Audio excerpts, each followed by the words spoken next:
Good morning, everybody, or afternoon, wherever you're from. Scotty here with you, and it's been a good week. Been in Houston and traveling, and we had 3 shows last week. I think we covered maybe about 20 hours of handicapping. It was crazy. You guys hear me okay? I never know until the first person says, "Yep, we hear you." I'm our producer, technical, everything now. So no sidekick. No, hey Jay, no sidekick. No, it's just me. You missed about 20 hours of handicapping last week. All right, Scott, good to see you guys. Hey, so we've got some new tools. Have you guys seen that? Have you clicked on the site yet to see what's all up there? We've got new GSR tools, new SOR tools. It's pretty cool. Steve, Gary, what up, guys? Anthony, right on. Good to see you guys. My man Dennis. Got nothing but love for you, Dennis. What's that? What's that movie? You're militant, but I got nothing but love for you. Right? Who said that? Right on. Hey, Richard. Good to see you guys here. Jerry as well. So listen, first thing I'm gonna do is I'm gonna show you guys this new tool here. We've got Belmont Park coming up. Pretty much what this is going to be about is Q&A, and because I made some phone calls this week and talked to some very nice people that didn't really understand our product. So so hopefully some of them are watching today, and we'll be able to show them and enlighten them on some of the things that we have. But you guys want to check this out? This is pretty cool. So you can click on the horse's name, and you guys like this? Have you guys seen this? Look at the handy view. How cool is that? So the close button is different. Those tabs that were up there are different. Where you can see a missing number here on GSR. That's being fixed. Don't worry about that. And if you want to, you can close and get out, go back, click on the horse's name. But here's what's so great. What up, Laura? Okay, so you got Handy View, you got GSR Plus. So watch, you can click on this and immediately go to the GSR Plus. You've got dirt, 8 furlongs. You can see you can click on these tabs. So when I look at this horse immediately, you see that this horse, based on this 69 here, is more bred for turf, right? So, but it doesn't always play out that way, but it's pretty accurate. So immediately I'm looking at turf, not a turf race. And you can see here, this is only a 4th-time starter, had all 3 races on dirt. So you would want to wait for this. Now, eventually, what's going to be cool about this is over here on the left, right over here, is going to be a button you can click on, and you'll be able to save it. And you can click on any one you want. And so it'll be like, okay, anytime this horse gets on turf, I want to be notified. Or anytime when you look at this horse on, let's just say turf, and you go, okay, what's the highest number? All right, you have a 67 and a 66 here going 8 furlongs and 8.5. That might be the sweet spot on turf, right? You'll be able to save that, and only when that horse goes 8 furlongs and 8.5 on turf, it'll notify you the horse is running in those conditions. Because as we know, the condition book is everything. Sometimes as owners and trainers, we can't get the right condition we want. Like let's say the horse is a $20,000 claimer, and he gets 20,000, but he's best at 6.5, 7 furlongs, and the only thing at $20,000 for the same conditions was 5.5 furlongs or 6. What do? Do you wait to run your horse, or do you put him in? And what happens? The horse gets up for 3rd place or 4th place, was doing great. And if you would have gotten lucky and the condition book was 6.5 furlongs or 7, you probably would have won the race. You see? So it's really important to know. So that's why the GSR is so helpful. All right. So this is it. You can click on whatever you want to click on here. It's a young horse. They've yet to run on turf. So, maybe infringement. You can go and you can type in any horse. Now, this isn't working yet, but it will. Up here on the right, GSR Plus, you'll be able to type in a horse like Gunrunner, right? And all of a sudden, all the list of names will pop up, and you'll click on it, and it'll take you to Gunrunner. It's not working yet, but it will very shortly, maybe even as soon as today or tomorrow.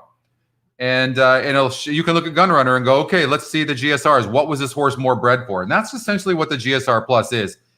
Tell me what this horse most likely will run best at. And so, yeah, it's a pretty cool tool. And you can see you got all the information you need right here to make a decision. Up here is the current GSR is a 57.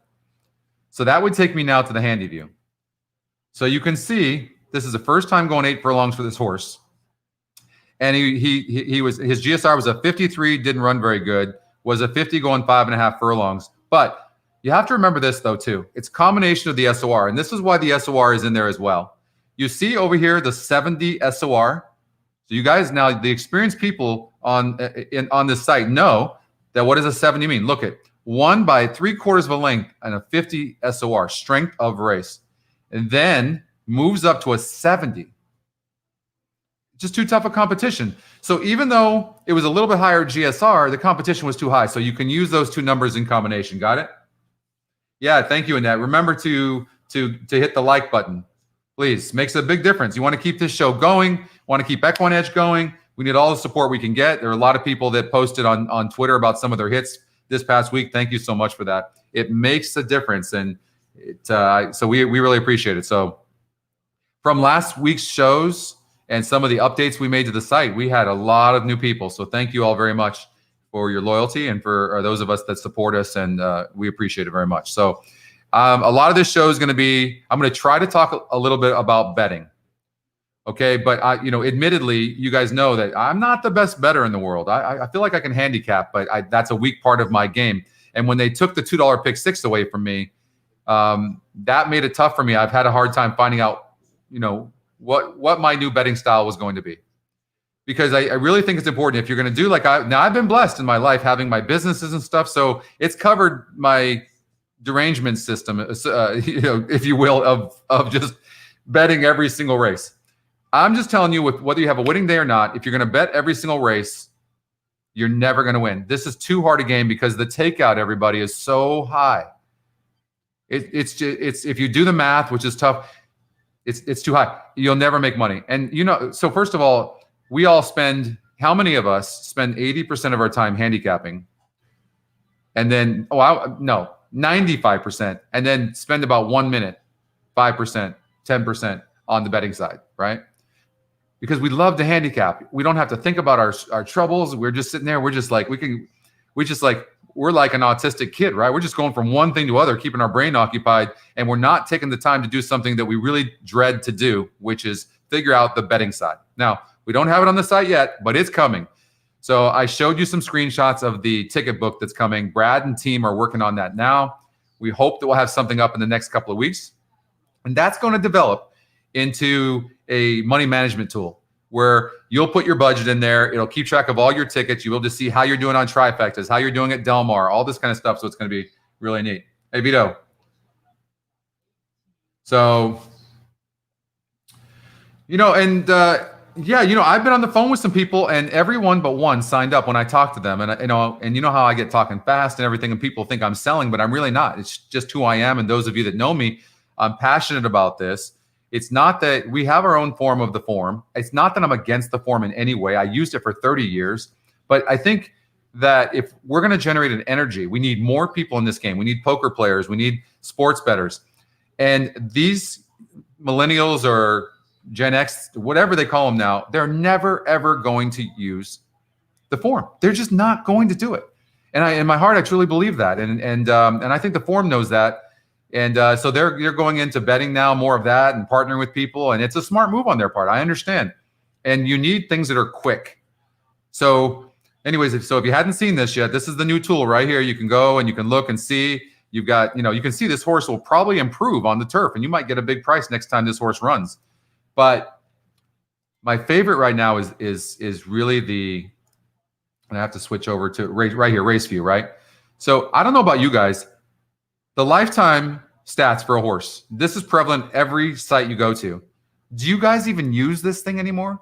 I don't. I go straight. First of all, I want to know the jockey trainer. Like you can see Dylan Davis got off the one who's been scratched to ride the 4. The changes button is extremely important to see here what's different. Well, you can see first time on, the 6 horses adding blinkers. Kenneth Carmouche, first time Kenneth. First time John Velasquez on the 7. So the changes is really cool because you've got it right there at your fingertips.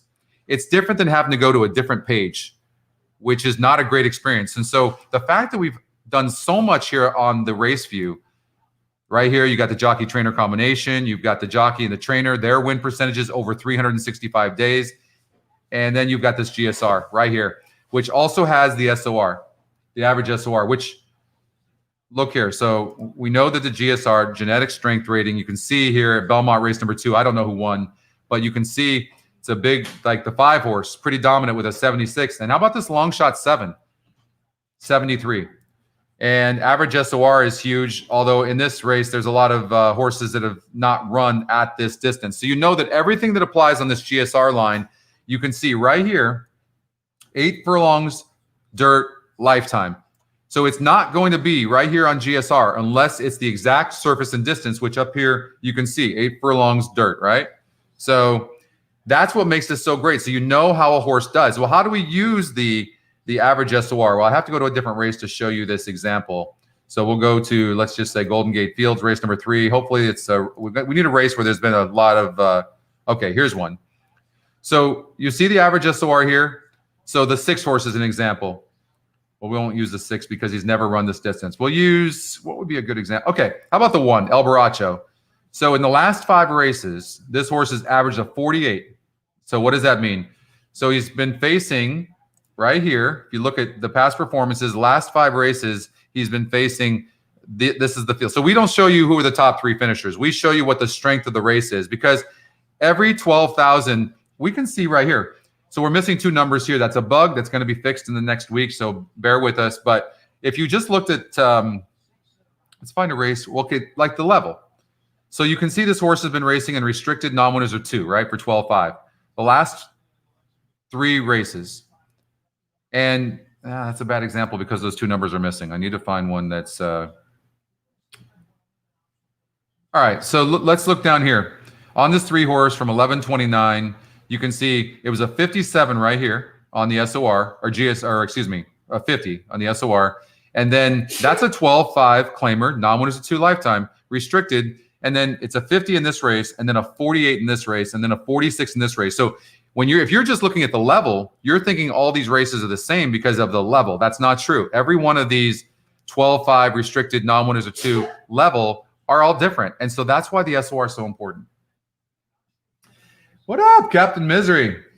6 only average SOR in that race. So I didn't see results here.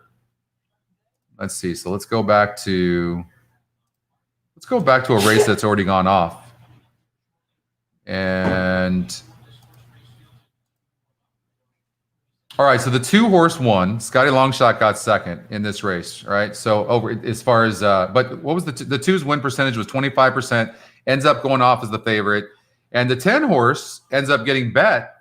So that's pretty cool though. It just goes to show you that you got a 35% horse who didn't run for a lick in this case, but 12-1 more in line gets bet. Usually that's what happens to our win percentages. So some people critical will say, well, Scott, a lot of your top horses win percentages are favorites. Well, that's not the case with the Scotty picks. It is a lot of times with the win percentages, and it's uncanny, but our top win percentage just seems to be the favorite so much of the time. It's nuts.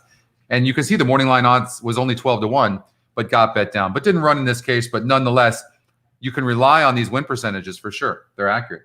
6 horse one, which race are we talking about? Belmont?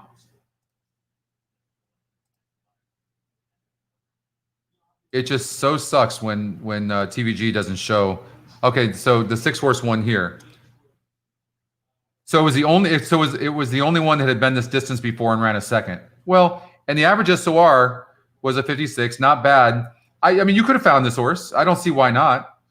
The 5 horse got second, so and the 5 ended up going off as the favorite. This is the one I actually liked in the race who got second.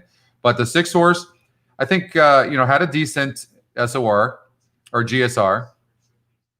You remember we were talking about this in last week's show, one of the shows. I said you can either if the GSRs apply, which in this case they do because these horses have never really run this distance. So the GSR absolutely applies. What can you do? You could just box the 3 of them. So, Tim, we always talk about Tim Yoler likes to take the top 3 picks of GSR or top 3 of SOR, depending on which one applies, and just box them. So he'll do a $50 box for $300. So let's just say we were doing Tim's method. You just take the top 3, which would be the 5, 6, 7. And in this case, you would have hit it, and the exacta would have paid $22.60 for a buck. So you would have had that 50 times. So $1,100 or $1,200, right? So that's one way of using it. Hey, Dan.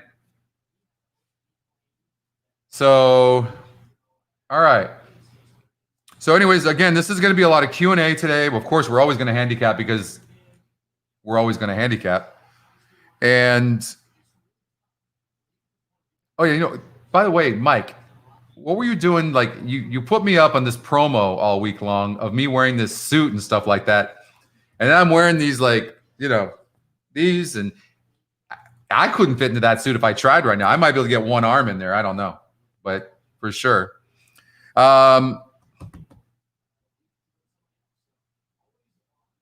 You know what I realized, and this is why, if on Facebook, I know a lot of you talk, but I've had a lot of new people tell me that they've had people, they see the Facebook group and people post their tickets. But what we need to start doing is really teaching people too, because the 6 people I talked to on the phone this past week, I just got on the phone. I emailed a bunch of people. You might have seen my email, and I said, hey, I'd love to get on the phone with you and talk and see where you're at. Well, what we've seen is 80% of our retention is 80% on people that are subscribed, which is an unheard of number.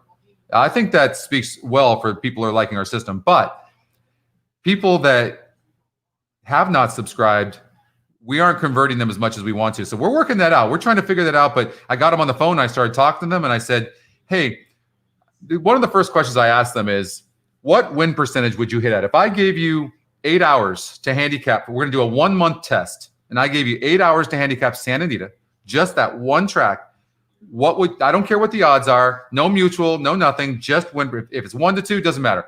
What would your win percentage be? And it was interesting to see what they came back with me at. Most of them, believe it or not, said 15 to 20% win, which, the favorite wins 32.5% of the time. That's over many thousands and thousands of races. So that's a fact. So if you just bet the betting favorite, you're gonna win 32.2% of the time. The problem with that is the average payout is only $4.60, so you would lose your ass. So just betting the win on the favorite is not going to work like that. I'm like, 15 to 20%. I said, you know what? I think you could probably do better than that. How about I give you 25%? They're like, okay, fine. I'm like, our win percentage. Oh, and by the way, you just handicapped 8 hours to get that 25%. I said, just walk in and play any race you want. We're hitting at 36% of the time on our top win percentage, and the average payout is $5.10. So you start your handicapping from there and then work your way through it. And I'm like, and you're handicapping how many horses? In this race at Gulfstream Park, we'd be handicapping 12 horses. No, but not with us, right? Because we just go like this: 29 to 1, 2%, 20 to 1, 3%, the 5 horse, get rid of him. This horse not getting bet, low win percentage. 9 horse, maybe I'll look a little bit closer. 42 to 1, get rid of him. What are we handicapping? Instead of handicapping 12 horses, we're handicapping 6 horses. Hey, Steve. Right? What up, Tony? Good to see all you guys. So just see the point? Like, I don't think they're not visualizing that just on the win percentages alone and the elimination feature, unless you can eliminate some of these low win percentages. If it tells you a horse has a 4% chance of winning, it's 4%. Trust me on that, right? That doesn't include the GSR, the average SORs, the jockey trainer stuff, the changes. I don't even know the handy view, all this stuff. It doesn't even include all that. Now the GSR, right? So it's really important to understand that. So you kind of tailor your handicapping through the win percentages, right? All right. You with me? We all good? If you have any questions, let me know. But what we're going to do, we're going to start handicapping. So Monmouth Park, race number 1. And the race is going off right now. So we'll just kind of watch this. You guys are, I'm sure, watching this on TVG or Express Bet. And so the top GSR is a 65. But I like, because these are experienced horses, I don't really care about the GSR as much. I really care about the average GSR.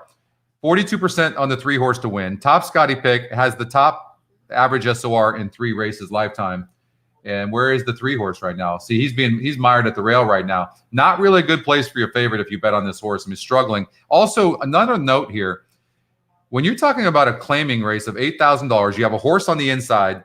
These horses, they're very inconsistent, And I don't think, the 2 horse, the Scotty Longshot might get up there. I don't know. The 6 horse, who's 2% at 26 to 1, is going to win this race, and the Scotty Longshot's going to get second. You know what's ironic about this? You could have taken the top 3 SORs. You could have taken the top 3 and hit the trifecta box. Look at that. Came in 6, 2, 3. And look at the average SOR. We were talking about that, right? You had the exacta box. So you had the 6 at 26-1, over 7-1 over even money. You could have used those tools. Just if you just wanted to screw around and just bet it fast, right? In this case, even if the GSR hit, it wouldn't have meant much to me because you're talking about experienced horses that have raced 6 furlongs lifetime a lot. But who they faced, the average SOR, not so much. Look, it hit cold. 6-2-3. Look at the average SOR. 3-2-6. But they were right there, right? So there's some cool tools here that you can use quickly on the. That's why I love the race view, which we were talking about a little bit earlier.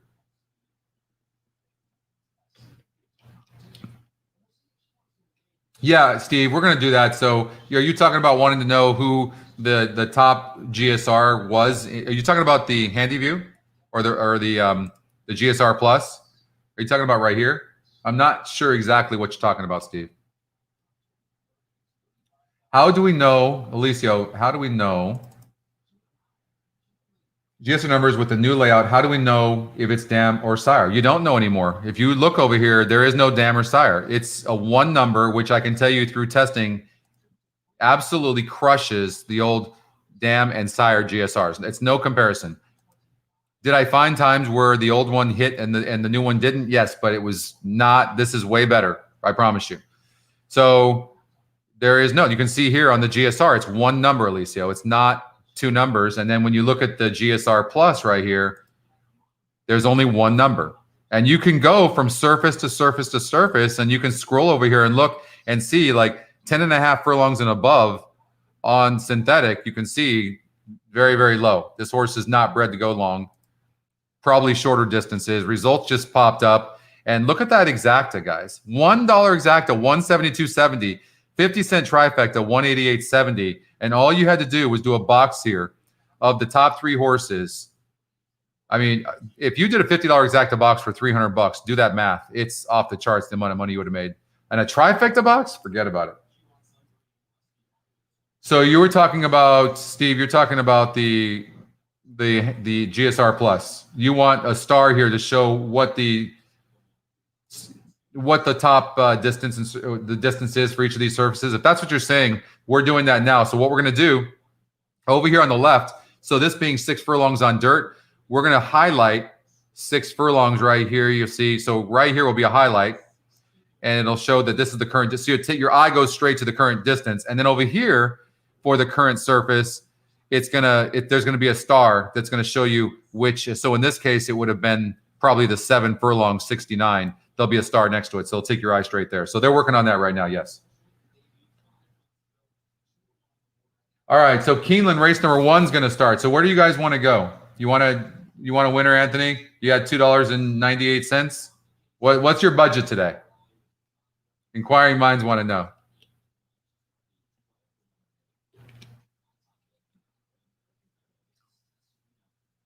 Oh, Scott, you're on fire right now? All right, so you need to be telling us who you're betting. A possible single for Keeneland. So demanding. Keeneland try. I only got so much time in a day, guys. All right, let's go to Keeneland. Let me get focused here. All right.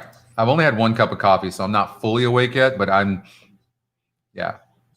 All right, so first thing we'll do, let's put a pick 5 together and just go $60. All right. So it's saying 257. Now, normally, well, the Scotty long shot and there's a price play as well on this. So that's 2 separate algorithms that are saying that the 6 horse has a chance of winning. They're lightly raced at this surface and distance, so the GSR applies here. I will say this, in the one race at this surface and distance, the 6 horse was a 58 SOR. You might not have run good. So let's look at 7 furlongs. So that was 3 races back, and he didn't run good. Went off at 18-1. He wasn't expected to do well, and now he's being dropped in class. So I think this applies. So so this horse has a shot. I'm going to get rid of the low win percentage here, not getting bet. 9's not getting bet. Low win percentage on the 8, not getting bet. So now we can look at less horses. The 3's not getting bet as well, but it's a first-time starter. Low win percentage connections. Low GSR, can't use the 3 either. All right, so now we're handicapping basically 5 horses. You see how fast we did that? $7.43, Anthony, man. All right, man, you are tough. All right, So, and look, the top win percentage is only the 7 horse, and he's not even the favorite. And what have we said? Remember, this is an important stat. If you subscribed only to Equine Edge only for this number, it's worth it. And that is our top win percentage. In this case, is the 7. It's not the betting favorite, which means the 2 horse is only going to win 16.2% of the time. Now, if he wins, he wins. That's fine. But these are actual stats. This is a fact. So if you're betting a vertical, you might do something like this, Anthony. You might go, you know what? I'm not saying the 2 can't win, but he's not going to be in the top spot for me. Just not going to be. So I'm going to put an X here. Well, no, this is on the vertical or on the horizontal. As far as a single goes, real quick, and I'm going to get back to a vertical on this for you guys, but the 9 horse is the single. The GSR said these are experienced horses, so now I'm hoping the 9 is going to be somewhere near the top. The 8 horse has a good GSR. He's got a good record at the level, but so and the 8's got a nice win percentage. He's got current form. Had some issues last time out. 6 furlongs. His GSR is 64. Had a 63 last time out. Pretty consistent on his GSR, so he's a pretty flexible horse as far as what he can run. What's the day today? Today's the 24th, so he's coming back in 14 days. 8 had a bad trip last time out. Yeah, I'm kind of liking the 8 horse a little bit. You know, I mean, 9 could be a single for sure, Laura, but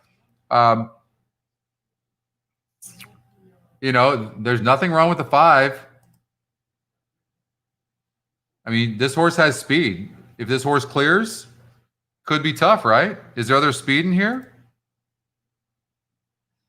I mean, the 5 is the speed of the speed. I mean, 9 looks fantastic, no doubt about it. And the 8, going to get a good trip. It's a tough race, man. For me, the 9's not a single. For me. I don't know that I like the 1 because of the rail going 6 furlongs. I don't know the trip that the 1's going to get.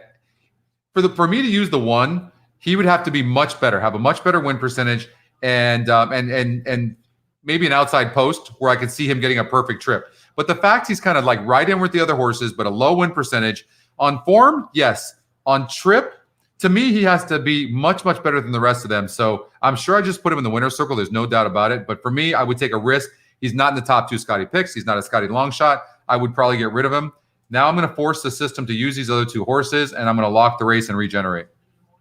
Now it's saying the 7 in this race is a single.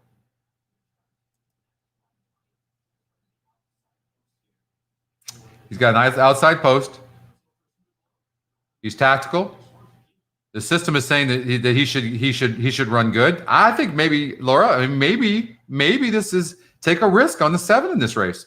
It sucks to be out in the first leg. I get that. And I know that most of you probably won't single this 7, but he's got a nice post. The horse is tactical. Might be a horse you single. Last race, we're covering a lot of horses. I don't like that. I'm going to get rid of this 3 horse here. I'm going to get rid of this 6. He's not a Scotty long shot. And I'm going to force the system to not use that 6 horse. And hopefully maybe it does something else. Well, it made it a $48 ticket. What I was hoping it would do was add a horse in the fourth race. Let's see the GSR. So the GSR here, we got 1 and 10 in this leg. Get rid of that horse there. I'm getting rid of the 3. Oh, he had a top GSR, didn't he? Ugh. So now that just confuses us. First time going 8.5 on the dirt. Ran good last time out. Now, breaking its maiden. Remember, 50 is kind of the center point of a maiden race. So anything over is tough, but he dusted off a 46 group.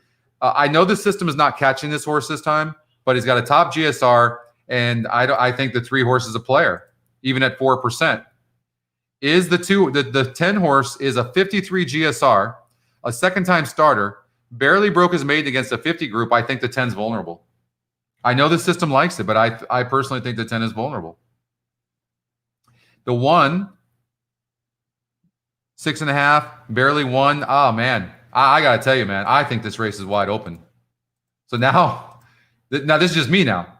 We're right? Laura hit last week for like 60-something $100. She made her own call, adding a horse, the 4 horse. Single to 7, I thought might have been a single, right? So don't follow what I'm doing because I'm telling you guys, I think this race is tough. I know the race is about to go off, isn't it? That's what I would do. 7 with 3, and that's how I would play it. Take a picture of that as they're going into the gate. I'm sorry I didn't give you a vertical on this, guys, but that's probably what I would do. And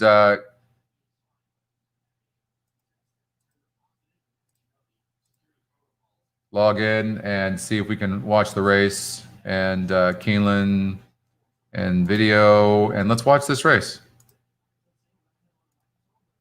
Good luck. I think the 7 might get a good trip.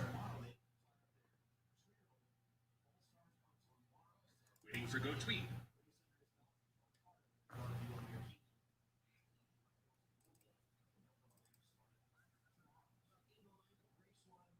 There the game. All right, how do I get? And they're off. There we go. Good start toward the far outside, racing for the front. Another Rachel's pushed on for speed. Power of Magic is there, ready and waiting. And yes, I'm looking right up there too. 5 across the track as they cross onto the main track.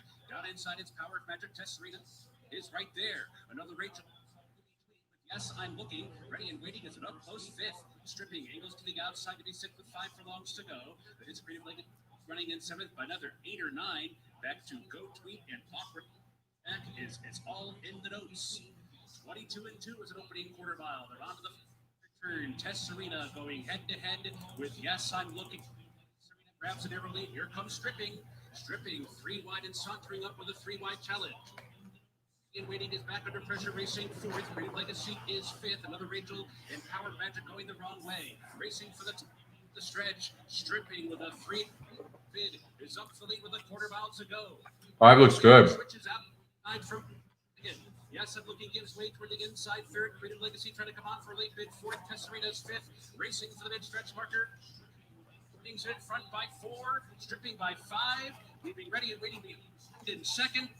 Creative Legacy is 3rd. Go Tweet led in the scene for 4th. But nobody is going to catch Stripping. Wow. Stripping. Group under the wire. Wins by 6 in the end. Creative Legacy. Incredible. So who was the 5? That was the 2nd pick, and 22% top GSR. There you go. 5 ran huge. So hopefully some of you had that.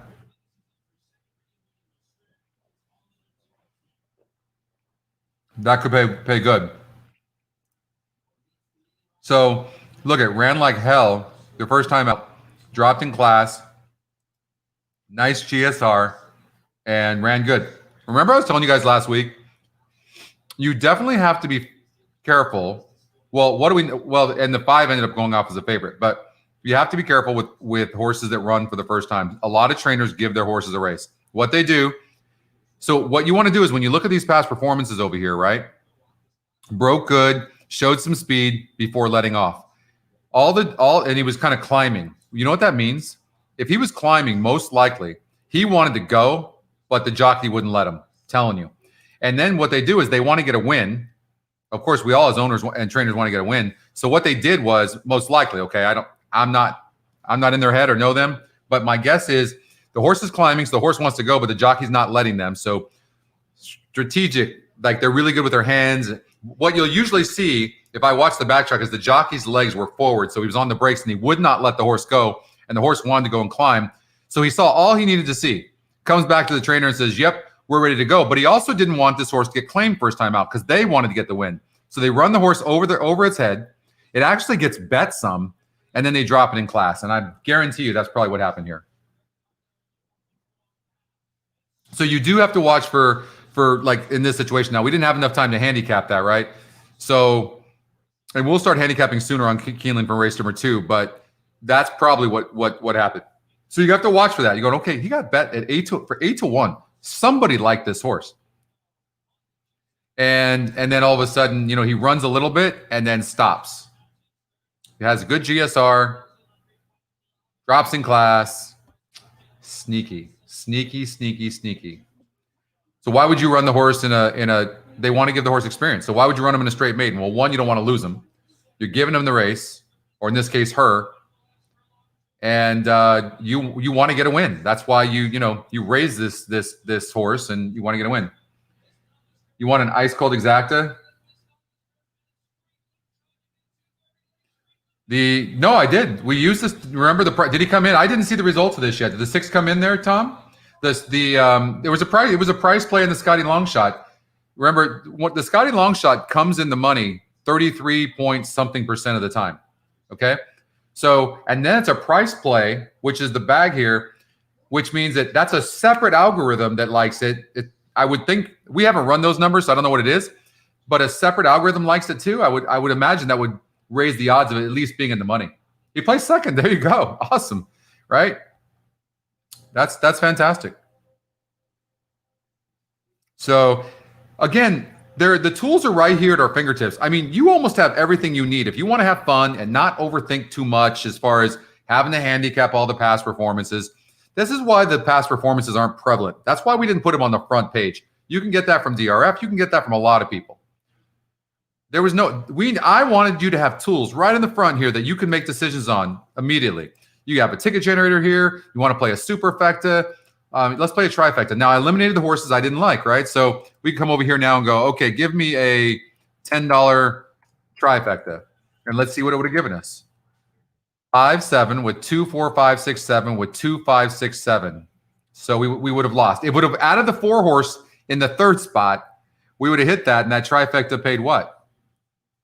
$54. That's a nice trifecta for the betting favorite to win. That's a really nice trifecta.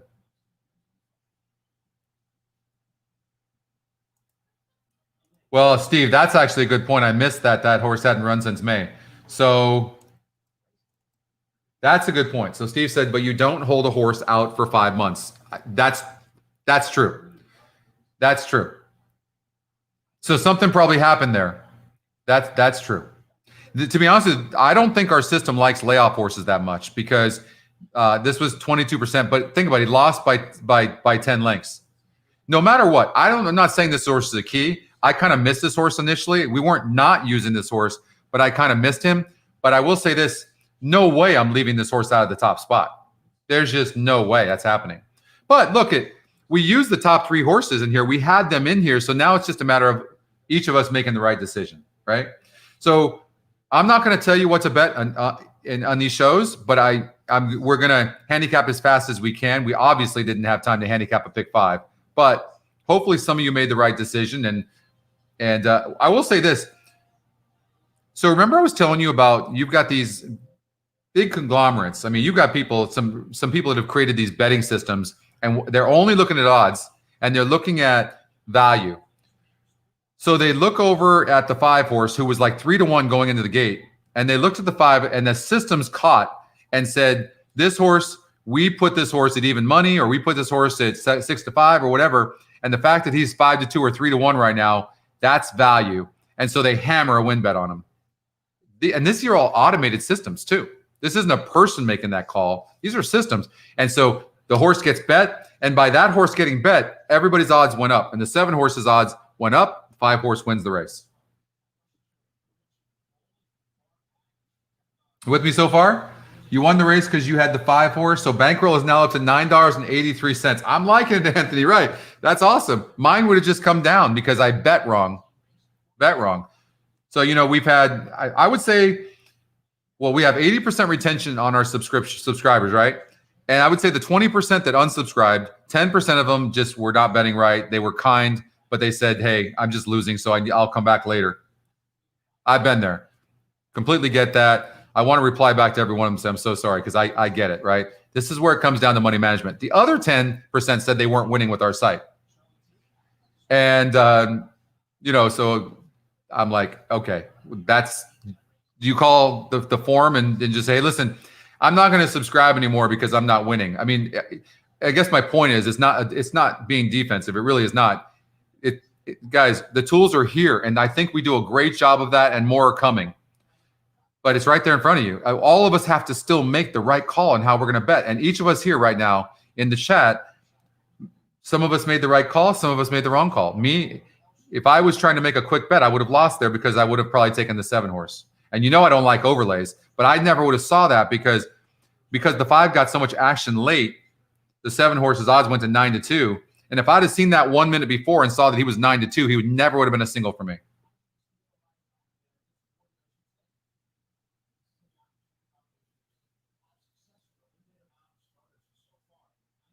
All right, so bear with me, guys. I'm trying to read what you're saying here. Keelan number 3. Dropped to this level last time out and rolled to win at Churchill Downs. Claimed out of that race. New trainer Chris Hartman wins at 16% clip. All right, let's take a look at that. So we've got Keelan. So you're well ahead of us, Eric. So we're looking at the number. Okay, so which horse are we looking at? Looking at Liberty. Looking at Liberty. Am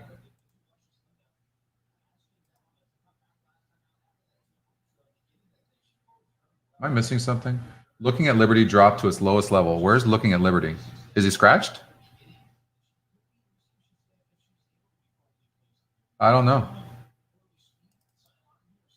I really don't know what you were talking about. I think it's a scratched horse, Looking at Liberty. So I don't know. Keeneland race 2, not 3. Is that what happened? There it is. All right, I'm with you now. Why are you trying to confuse me, Eric? Okay, so first thing I see is very competitive on the win percentages. Right there, I'm going to look at the GSR real quickly.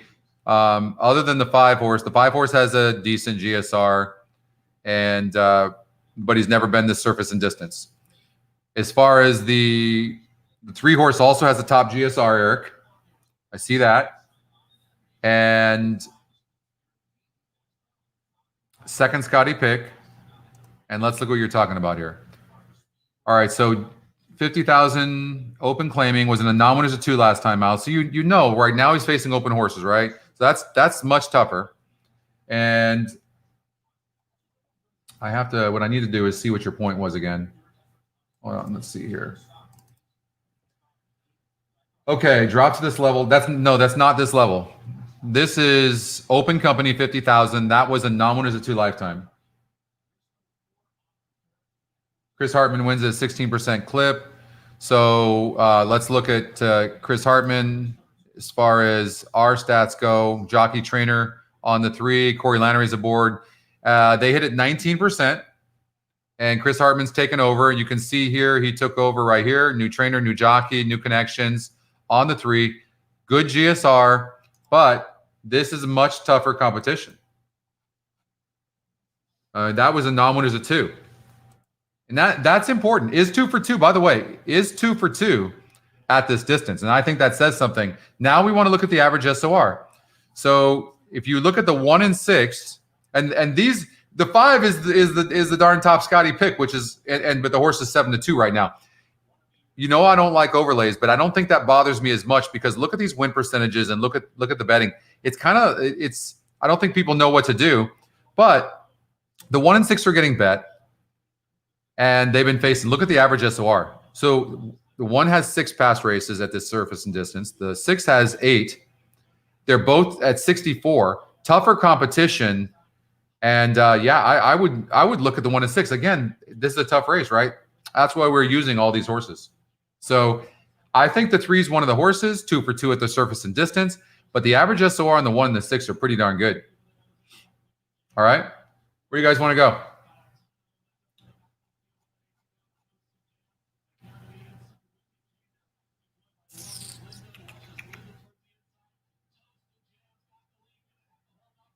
Monmouth Park, 265 were the results in race number 2, huh? Came in 265. So look at the 5 horse. 5 was a price play, and the Scotty long shot for that matter. The 2. So look, the tough race, but the 10 horse didn't run a lick. And the 6 horse didn't run it. Well, 6 horse ran second. So the 2 horse was 10%, not bad. And had been facing weaker horses. It looks to me like this horse just broke his maiden last time out. No, this is a maiden race, excuse me. So got 3rd. So something happened. This horse really improved on the drop. Faced a 34 SOR, strength of race. There must have been, I'm guessing there had to be speed in this race because this horse had never shown any speed. Comes back at 6 furlongs, and let's look at the favorites. I mean, these horses dropping in class here showed some speed. I mean, I would have thought the 10 horse should have run. Really ran poorly. You know what's amazing, guys? I'll tell you this right now. I don't know. This is just a thing for me. I don't know about you guys. When I see all the bullet works, like show me 1, 2 bullet works. When I see so many bullet works, I don't like that. To me, it's a sign that maybe the horse has to have the lead and that might not get it. I don't know. I would have been a little bit leery of this horse. Plus, coming from Los Alamitos Racecourse to first time here at Monmouth Park, draws an outside post. I don't know. Was a nice race, but that was just one of those races. The only way to find that 2 horse, though, I mean, it was 10%. 6 ran pretty good. $30 exacta. I mean, listen, this horse was facing weak horses. I mean, so the favorites, horse like that are going to beat you. Did have a decent win percentage, so it was conflicting. 10%, so it was the 4th top number. If I was spreading out, depending if hopefully there were other singles in here, but if I was spreading out, I would have lost that race too. Which race there's 2 money bags? Had trouble in the last start in that. Is that what happened?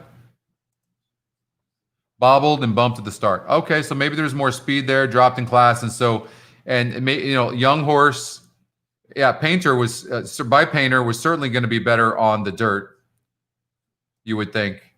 And so what we could do, we could look at the GSR Plus. Let's look at it and see what the story is. So dirt 52, kind of even on all these, right? You don't see that very often, so you don't really gain anything there. 6 furlongs. 50. I mean, average on the GSR. I don't know that we really learned anything here on this one. Going to be better going longer. The shorter not going to be good. So 6 furlongs was okay. Yeah, I just think it was a weak group of horses. So let's see here. You found an interesting in the 5th race at Belmont. Scotty's. Let's see here. So let's go to Belmont. Race number 5. All right. Let's see here.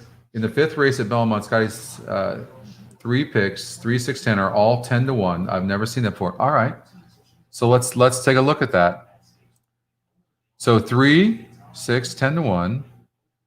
So I mean, first thing I see is if you look at the 11 horse, 24%. Now look at the starting point, though. Well, no, it's fine because look, if they're starting over here, going 7 furlongs at Belmont, so it's a 1-turn, 7/8 run, and get rid of this 4, and it's 3, 6, 10. So 3, 6. There's a 6, the 3 horse. Yeah, look at that. I just think you know what this is. Look at this. The morning line's favorite is the 11 horse at 4-1. I just think they're all this. It's a tough race, and the morning line odds maker just really didn't know what to do here. And we might make some money here because the 11's a first-time starter. Will this horse get bet? I think what you have to watch out for is this on this horse. If a lot of times when races are wide open like this, how many first-time starters are in here? So a lot of them. In a race like this, if the 11's not getting bet hard, I would probably be leery about this, but has the top win percentage for a first-time starter. Not bad. And as far as the runners go, none of them have gone on the turf. So the GSR absolutely applies here. And look, maybe take the top 3, 6, 2, 5. What's the 6 horses story? Went 8.5 furlongs last time out, showed some speed, cutting back now, has a great GSR. 6 horse looks really nice. Oh, you got it, Gary. My pleasure. 6 horse looks really nice. Well, I watched the 6 horse. If I was betting to win right now, that would be on the 6. I bet the 6 gets bet down. You're no way going to get those kind of odds. And yeah, look at this. Really improved off that first effort, which oftentimes they do. And so what I would do. So here's the thing. It was a weaker group. Let's look at the 6 horses. GSR Plus. Okay, so what do we notice? Well, look. Synthetic at 35. I mean, that's just pathetic. Dirt 61, but look at on turf 70. So when we look at the handy view on dirt, ran according to the GSR Plus in this case, anyways, right? 61, not really meant to do anything. Numbers are a little bit low. A decent one at 7.5, but numbers are low. But then when you come over and you look at turf, bam, like a different horse. So Now we see, okay, the 8.5 furlongs was the last race, right? Yeah, 8.5 furlongs, and let's look at the numbers. So 8.5 furlongs, the horse is a 63 at 7/8, 7 furlongs, 74. Horse showed speed, cutting back, 6 looks tough. All right, that's what I'd say about that.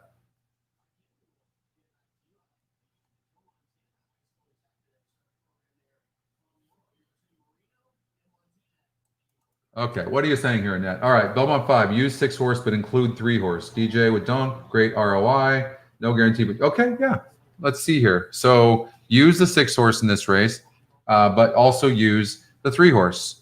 And the 3 horse is the top Scotty pick. I mean, and look, it's only a 5% number. Has a low GSR. So let's look at the 3 horse a little bit closer. So first time starter. Remember, if you're ever going to bet against low win percentages, it's always going to be on turf because a lot of times these horses are not training fast on turf. So we really want to look. I think the GSR plus really applies here. And look, 60 on turf. So the horse obviously wants turf. And 7 furlongs. The horse is a 52, so not strongest. I mean, you know what? I'm never going to fight with you on the top Scotty pick. I like the 6, as I have the hiccups now. I like the 6. All right. Where are we going? Gulfstream Park? What do you guys want to do? Bear with me, breeding. All right.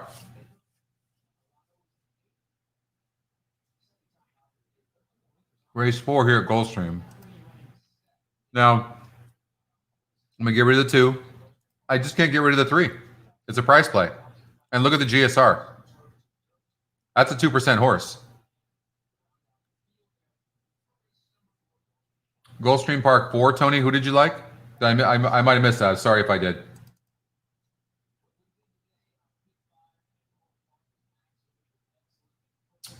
Right. No, and that's saying add that.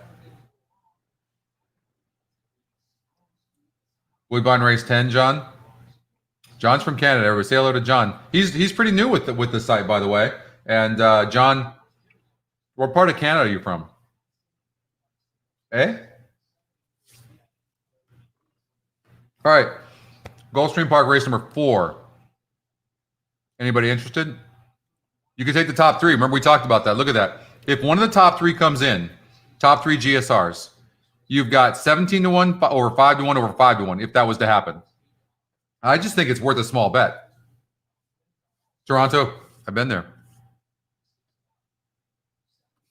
And we'll cover some Woodbine for sure, John.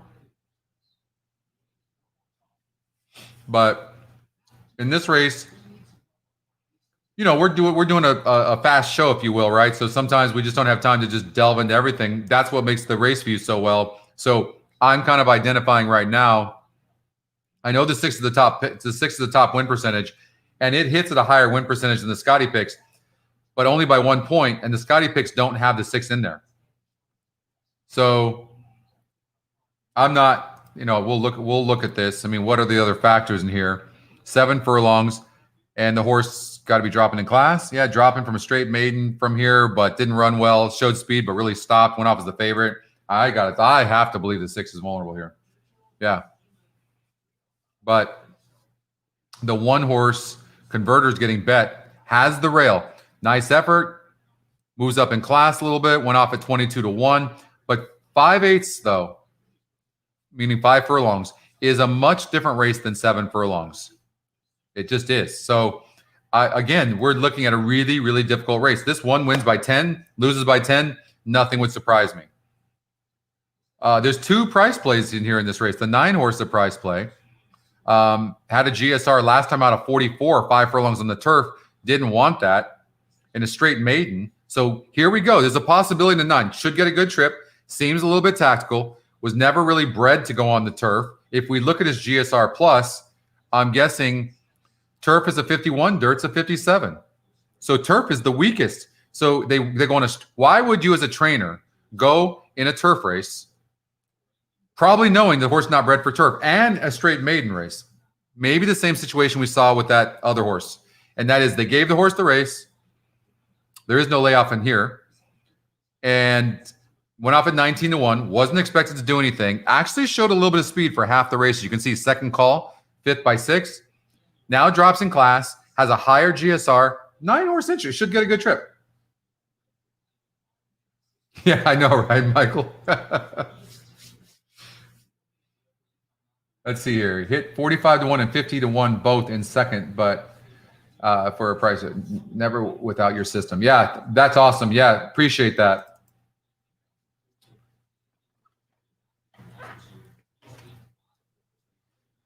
So, as I eat right now and talk, just got back from Houston. I stayed at this hotel, nice hotel, but they normally have 225 workers, and they only had 20 working. No food, no room service, no bar for drinks, no drinks, period. And I was out seeing customers all day long, right? From morning to night. Didn't eat anything. So I'm sitting in the hotel room and all of a sudden my sugar level dropped. I'm like, oh, God, you got to be kidding me. So it's about 6:30 at night. It's not like it's late. And I'm walking around and I'm looking for a restaurant. And it's 6:30 and they are closed. Well, I see this Italian restaurant and the guys just locked it. And I run up and he doesn't see me. So then one of the cooks comes from the back and he's emptying some trash. I'm like, it's like kind of getting dark. I'm like, hey, dude, do you have a pizza back there or anything? I'll pay you for it. He goes, I'm sorry, our systems are closed. I'm like, and he comes back and he goes, I said, no, you don't understand. No is not even an option. You need to get me some food. There's no place open. I said, I'm hungry. My sugar level's dropping. And then he's like, he goes back. He says, hold on one second. And then I'm starting to realize he thinks I'm homeless. I'm like, my sugar level's dropping. Have you guys had that happen to you before? It's the worst feeling in the world. There's not enough food you can shove in your mouth, right? As Gulfstream Park takes off. So then he comes back and says, sorry, I can't help you. I'm like, no, you don't understand. So he goes back again. He brings me this small piece of lasagna wrapped up in saran wrap. And it's like about this big and it's cold. And he hands it to me and he says, good luck to you, sir. I'm like, here. Then I reach in my pocket and I'm like, here's $20. And he was so shocked. I think he thinks I was homeless. And I'm going, no, give it to your team, whatever. Just give it to everybody here. I appreciate that. Give me something. I mean, I took the entire thing and shoved it down my throat. Oh, God. It was a trip. All right, Gulfstream Park's going right now. I know you guys, it's probably over because you know how my TV's always late. So, So the one horse in the lead, got the lead. I don't think the one's winning. The one looks done right now. The 7 horse is looking pretty good at 8-1 in a wide open race. I don't know. I mean, somebody coming at all, or is it going to be the 7? 2 horses running on. I don't think we're going to hit our 3, 4, 5 exacta box. I don't think that's happening. 6 horses running on. The top win percentage. It's going to be really close between the 7 and 6 now. 7's going to win the race. I mean, and look, we talked about this, right? It was such a tough race. Anybody surprised right now that horse won? I'm not. A first-time starter. Mike Maker. 7-1. 7-6-1. All right. We got Keeneland coming up in 4 minutes, race number 2. I'm sure you guys are screaming right now going, Scotty, just go to Keeneland, okay? Okay, I'm going.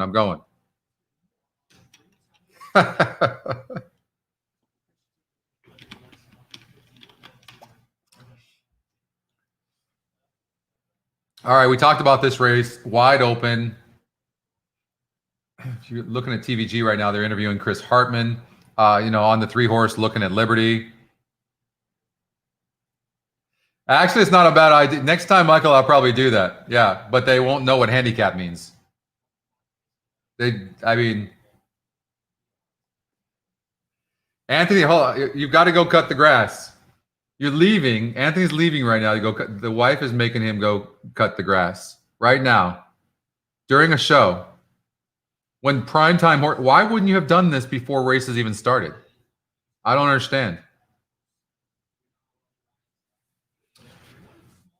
You know, I mean, we're obviously not doing a vertical or a horizontal here. All right, we're gonna focus on a vertical and try to make some money. All right, so let's try to do $10. We'll do that. Let's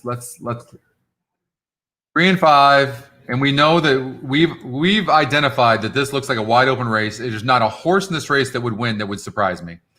We know that the GSR probably doesn't apply here. I got to tell you, as much as I would love the 3-horse to win because of the GSR, and it is 2 for 2 at this distance, which proves the GSR's point.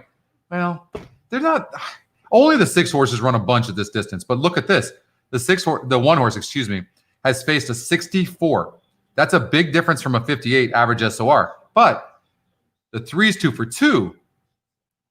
I'm guessing lightly raced. Yeah. So the 3-horse has upside to grow. I mean, you could use the system right there. What I like to do is make one change that I feel confident about, only one, and then regenerate based on my budget. So I'm going to look at these horses. I'm going to see if there's something I don't like. The rail doesn't bother me because this is an 8.5 furlong race. But the 1, does the 1 need the lead? Can you guys see what I'm seeing, right? Doesn't really pass horses. You know the 1's sending from the rail. Can anybody else go with the 1? The 4 horse is fast, but doesn't necessarily have to have the lead, although his best races are on the lead. It's the same story with the 2. 2 horse will be near the lead, but doesn't have to have the lead. 1's going to the lead. One is being sent. I mean, hard sent and been facing better horses, which means that the horse probably won't slow up late. I like the 1 a little bit at 5 to 1. Yeah, please. Thanks, Michael. You're always great about that. I really appreciate it. Don't forget to like and subscribe to our YouTube channel, but the like is really, really important from what they tell me. That's what they tell me. You lost again, Richard, on what? Have never won what? You got to be more specific on that so we can help you out. We're here to help. Are you a free member? You subscribe for free? I think I saw that on Intercom. By the way, I with some of the people I've talked to, I'm starting to realize that they don't even know what the intercom button is. It's right here. You see this blue circle with a white envelope in it? That's the intercom button. If you click on it, right here like this. Hello. You can type in right here. You can type in video and enter. And you can look at all the different videos, use live odds with the ticket generator, using live odds. Scotty using the elimination button. You can type in GSR if you want to learn about GSR. There's a number of things you can do. And then to get out of it, just re-click on it and it'll get rid of it, okay? It's very helpful. Oh, you're using the free, Richard? Listen, it takes some time. It's like watching. I'm glad you're on the show. You'll see how I use the system, how everyone else is using it. You'll be part of the group.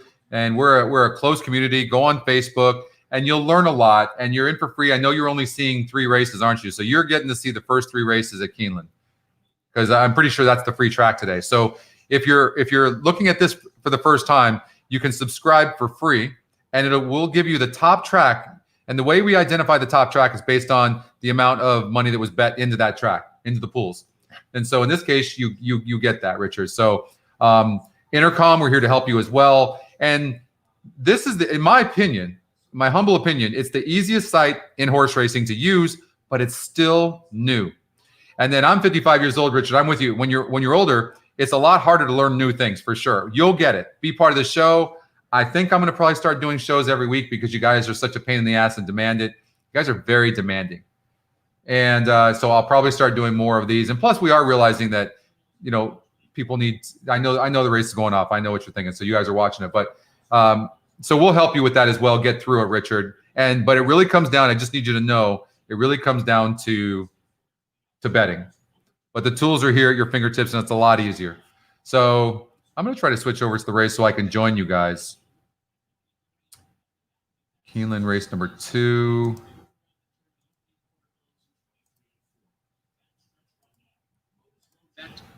All right. Remember we were talking about the 1 being the speed. On the lead, 2 being tactical. That's exactly what we talked about, and 6 being tactical. But if I'm correct, possibly the 1 can hold them if he's an okay horse based on the competition that he's been facing So it'll be easier for him to sustain this longer, but he only has a 10% win percentage. So we'll see what happens. We thought it was a tough race. We're almost using everybody. The 3's coming on. Will it be too late? I don't know. 1 horse has really not been asked yet. 2 horses being asked, and now the jockey's asking the 1, and I can't tell. I'm having a hard time telling. He's asking now, will he have enough to continue? I don't know. It's close. Wide open race.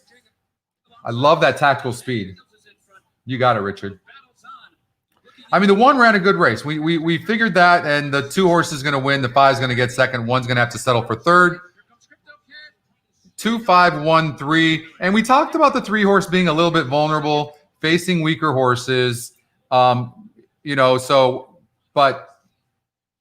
2 horse was a Scotty long shot. Won the race at 7-1. Can't go wrong with that. I'm assuming you guys are experts. I know. Ouch, Richard. I'm so sorry to hear that. Well, Richard, I will get a hold of you, and we'll talk about helping you get onto our site. Okay? I'll be. All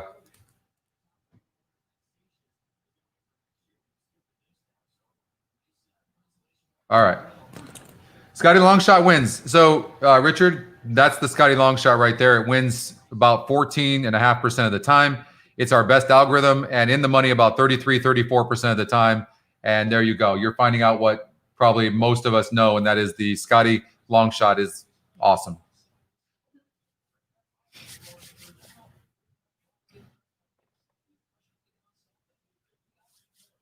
All right, what do we have? What do you guys want to do now? The 5 horse came in second, and that's the Scotty top pick. So, and the 3 horse got third. Top 3 Scotty picks, right? Nice. GSR. It was just a wide open race. SOR. Didn't really tell the story there. And okay, so here's a point. When you have lightly raced, it's different. I love the average SOR, especially for really experienced horses, because you're seeing the last 5 races and how tough a horses they faced.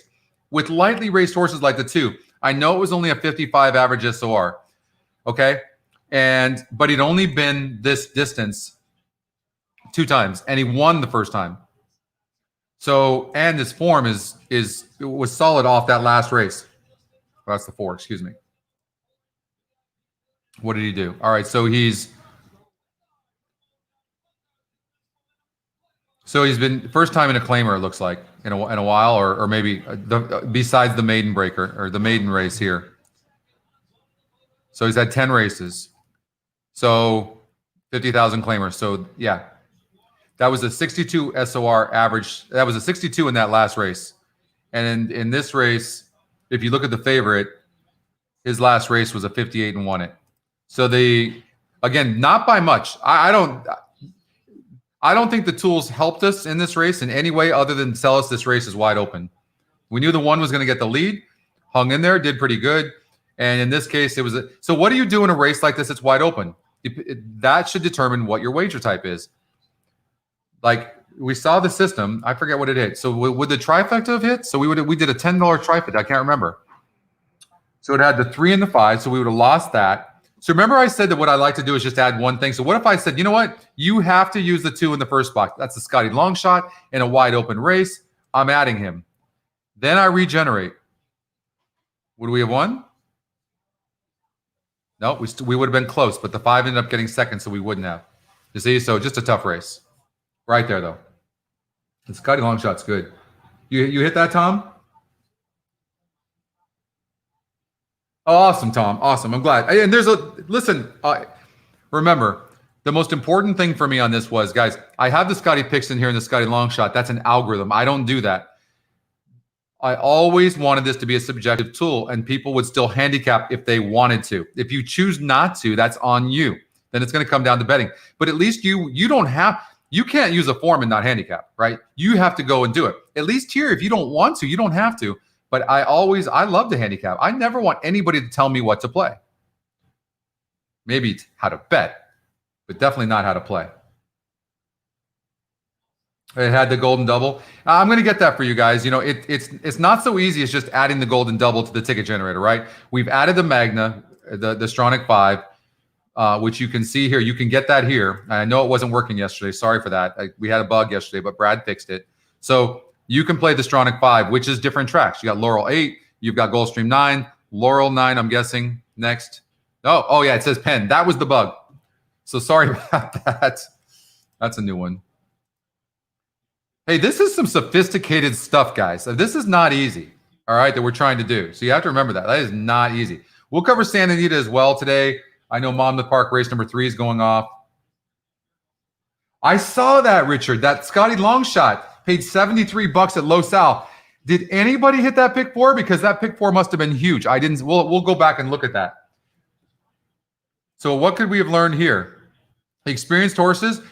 I mean, who's on the? Is that the 8 horse? So the 5 horse is the top Scotty pick. The 8 horse is in second. That is the 11? And I was just going to point that out. Look at this, guys. Look at the 11. 28-1. Is that the 11 or the 8? I think that's the 11.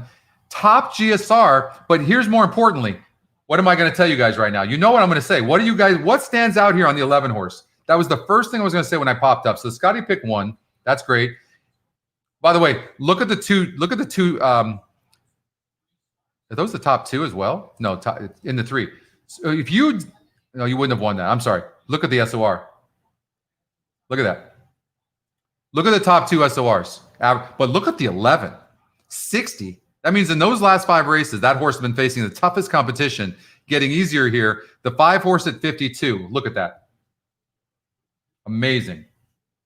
That pumps me up right there. Look at that 11. It does not stand out.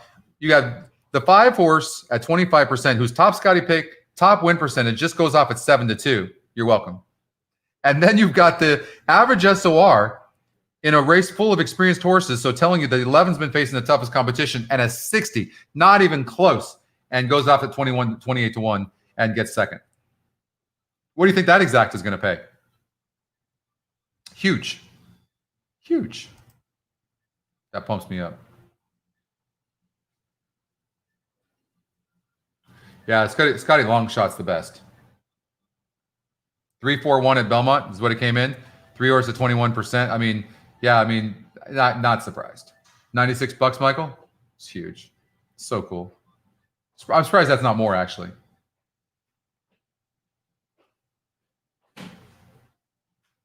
Yeah, don't forget to subscribe to the YouTube. Oh, shoot, John.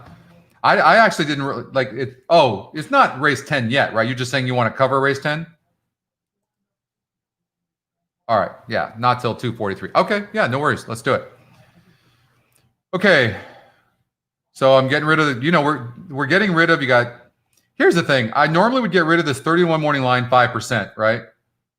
But look, does this even add up, right? Does it add up to 100 or close? Let's see. 26, 31, 56, 72, 77, 87, 89, 95, and I got rid of. Okay, yeah. Well, look at that. Top win percent. So you have an even, first thing, win or lose, I don't care. The top win percentage horse at 25% is even money. Do that math. In order for this to be worth a win bet, this horse would have to be at 3-1 or 4-1. Right? You got to change the tires on your Zamboni. It's snowing pretty good over there, huh? Right on. You're just gonna make it. Well, listen, I had King season tickets for a long time, John. So I went to Montreal. I know you're in Toronto, but I went to a Montreal Canadiens game, and that was amazing. The people were so passionate about their hockey over there. It was pretty cool. Okay, so where do we start? First thing we're going to do is look at the GSR. There's no SOR. Are these a lot of first-time starters? Did you guys see the cat? Hold on. I haven't seen him in a week because I've been out of town. Come here. Ouch. All right, say hello. Say hello to Sebastian. Hey, buddy. No, don't climb up. And some of your hair. Yeah. Hey, bud. What you doing? All right. Why you? Oh, he scared me up here. All right. That's Sebastian, everybody, in case you haven't seen him. All right. The 11 went off at 50-1. The exacta paid $193. Are you serious? Well, one, I'm concerned about why the system said the 11 horse. Oh, there it is. It's 51-1. How's that, guys? Look at that. Well, and it said 7-2. So this will happen once in a while. Caching is an interesting thing, and so the live odds were not accurate on our site there for that moment, but it righted itself here. And but what happens is our system will catch it eventually, and all of a sudden it fixes it. So hopefully that's not a permanent problem. But so 51-1 and 2-1. So you got 2-1. You got $6.20, and top Scotty pick, lukewarm top win percentage, 9-2 on the morning line. The system really didn't like the 10 horse, and he was the morning line. He was the morning line second choice. It didn't like the 9 horse really that much as far as the Scotty picks goes. So yeah, wow, it's incredible. So if you would have put this a $96.60 exacta for $1, look at that trifecta. Now, so what we could have done, and I know this is over, and we don't have really any races really coming up right now. So let's just say we were doing a $20 trifecta. So 5, 8, 9. And then you're looking at the GSR, and there's no way we're not so you would use 5, 8, 9 probably. Say, okay, I'll use that. I would, if I'm being realistic after the fact, I would 100% use the 6 horse of Scotty Longshot in there as well. So I'll regenerate. And then there's no way in hell I'm not, when I look at this, I am not, when I see this horse here, the 11, I'm telling the system, I'm saying, I'm overriding the CPU, which is computer assisted, right? I'm saying in this spot and this spot, you must use the 11. That's it. I'm done. So I added the 6. Oh, no, I would add the 6 in all spots as well. The Scotty Longshot and the 11. This is a realistic thing that I would do. Now, if it hits, it hits. If it doesn't, it doesn't, but I'd be done. So it's 5, 6, 8 with 5, 6, 9, 11 with 5, 6, 8, 9, 10, 11. So we wouldn't have had the 2 in the third spot. So we would have lost. But we'd have been close. And that trifecta was huge. Or if you wanted to play more, maybe you said, I'm going to do I wouldn't cover the 1%. 40-1. Is the 2 at least getting bet? Okay, well, no, I still wouldn't have hit it, I don't think. I mean, maybe I wouldn't have used the 3, right? 3%. I would have used the rest of them probably. If I regenerate, I still don't think it gets me there. Unless maybe I said, okay, now I'm going to cover an all, which maybe you could do. But again, it comes down to betting. But at least you had a fighting shot because at least the information was there for you, right? All right, so we're going to go back to Woodbine for John. All right, so race number 10. So how are we doing so far? The second top win percentage in the 4 horse won. John, did you have any of that? How about this, though? Look at that. Look at the GSR. 80. How good is that on the 1? The 2, the 11 one, Scotty's second pick, 16% from an H1 morning line. And that's about it. You don't learn anything really there. In the third race. All right, so we're going to go back to race number 10 for John, and we'll handicap it. And the GSR with the 9 horse is a 73, second top Scotty pick with the 12, 63%. And then the 8. All I'm saying is I'm not saying you don't use the 8. I mean, look at this horse, 9.5 furlongs. But look, he's going on turf. Here's what you have to remember. Entirely different race. Look at the numbers. I mean, this horse, we have to do. We've got to go to the GSR Plus as an example on the 8. So he's really bred for dirt. 72 on the dirt. So now we're looking for lower competition. We're not getting it. I think the 8 might be vulnerable. Why? 25% is all you're going off of. And this horse is bred for dirt. You see that? I'm sorry, 72. Now 58, way lower. They're putting this horse on turf. And when I look at the 8, look at the GSR Plus. He's a 55, 10 furlongs and up on the turf. That's just on dirt. On turf, he's a 52. I think the 8's vulnerable. By the way, you had the daily double? Awesome, John. So this is really important to know. So even though this horse looks really good and he might win, he's 75% chance of losing. And that's really important to know. And he run really good in the last 2 races on dirt going long. And the system is saying that that's what he's bred to do. But look at this, 10 furlongs on synthetic, had a good number. 9.5 furlongs on dirt is what he wants most. So now what we have to do, this is synthetic, or this is dirt now. He doesn't have a high enough number for me to make him a key at all. So you're looking at a wide open race. I don't even, John, I wouldn't even know where to begin to tell you, the 9 horse Belichick. I guess what I would do in this case is I'm going to look at each horse now, right? So I'm going to look at each horse in the breeding. And when I do that, I mean, it still comes down to the 9. 73 GSR.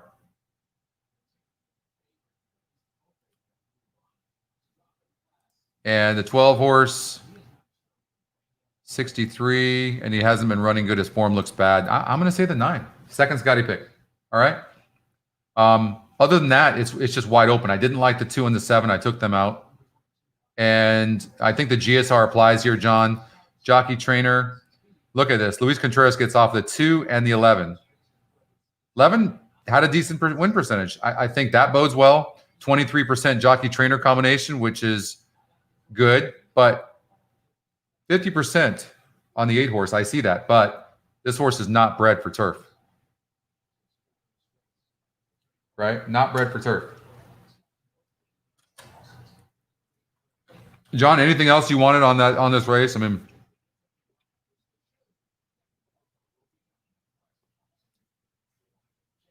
yeah, that's a good point Bill just made. Look at the Scotty long shot whenever the favorite looks vulnerable.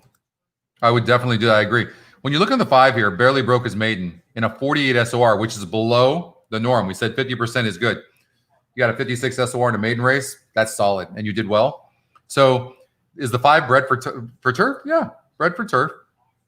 Scotty long shot.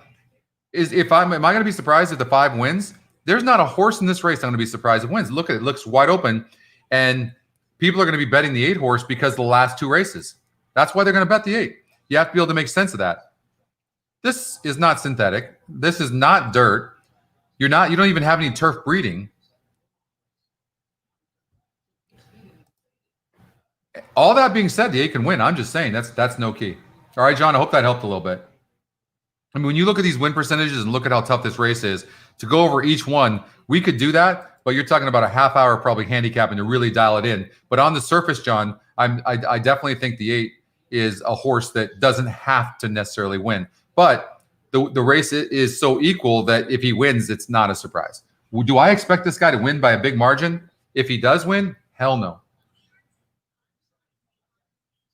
Race number 6, you want to see the GSR plus? Sure.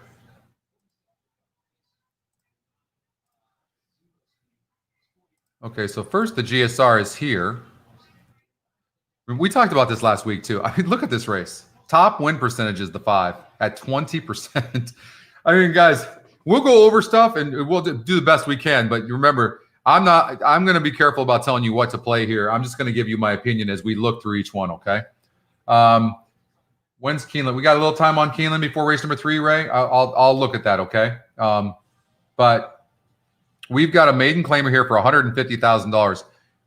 That is definitely the highest maiden claimer I think I've ever seen, guys. Have you ever seen a claimer that big? Let alone a maiden claimer? I don't think I've seen a claiming race $150,000. I think 100 is years ago. So first thing I see when I look at this race is I see Wellman, who average SOR for a maiden is 54. Had only 1 race and ran good. And we talked about this. Strength of race for a maiden race, the medium is 50. So you go at 54 is a solid race and the horse got second. So I like that. Now I'm looking to see. So his average, his SOR in that race was a 54. So he ran better than he was, based on our numbers, he ran better than he was expected to run.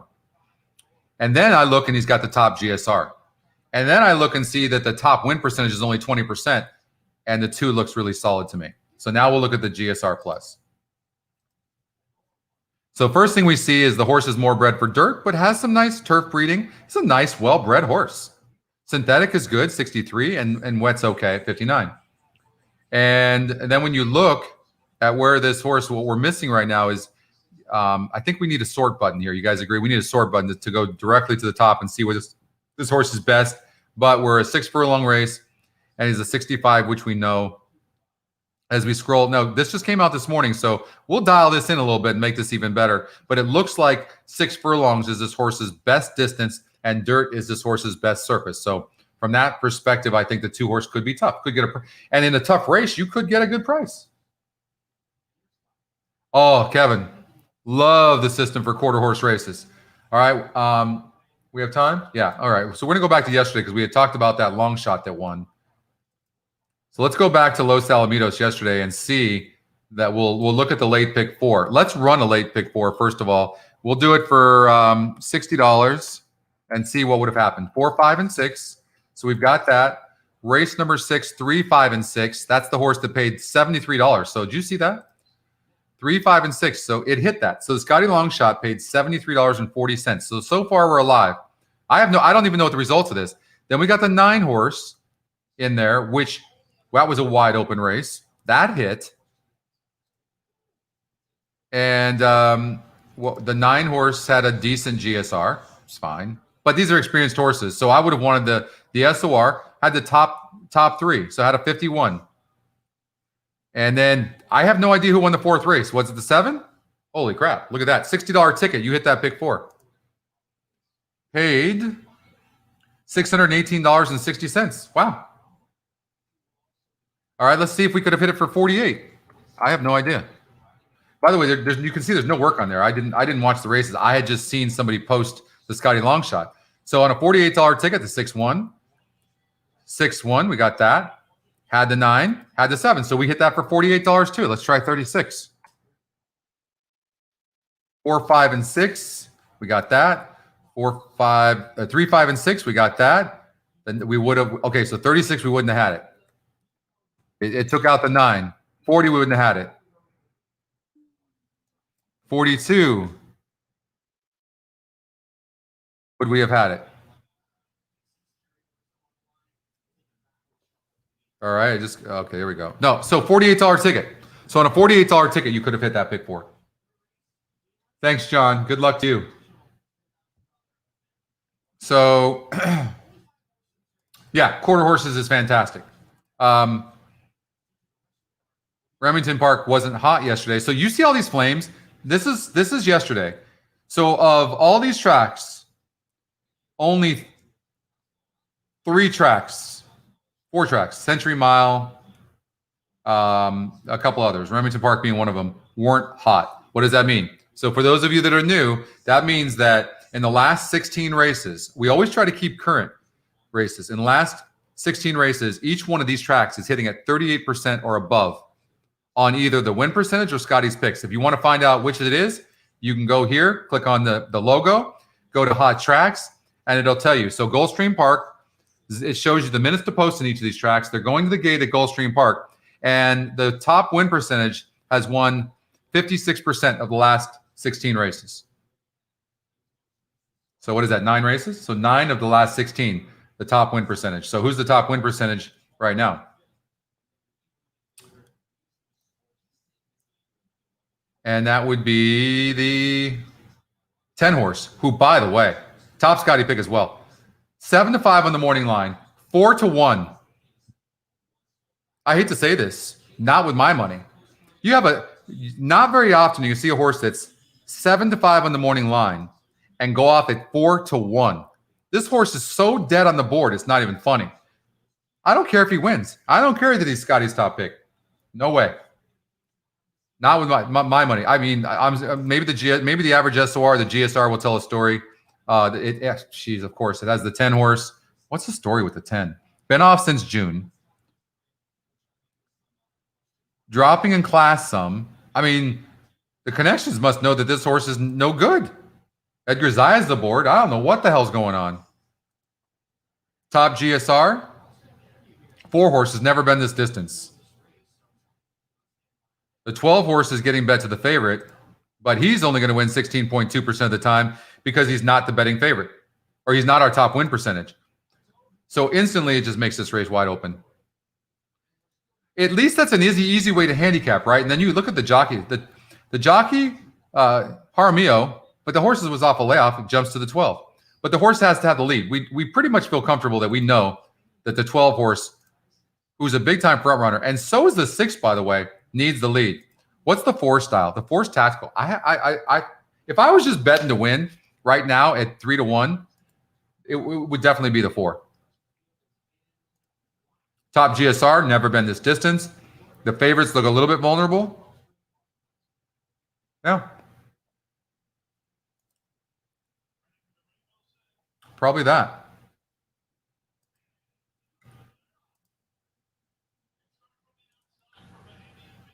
See what happens. I mean, we're assuming that. So they're dueling, and the 12 horse needed the lead, and not going to get it.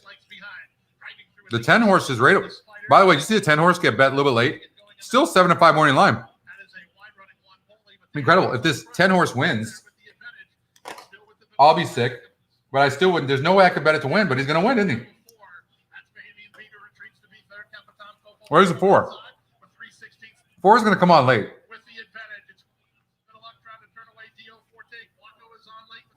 How's that, huh? A 7-5 favorite. Here's the 4. 4-10.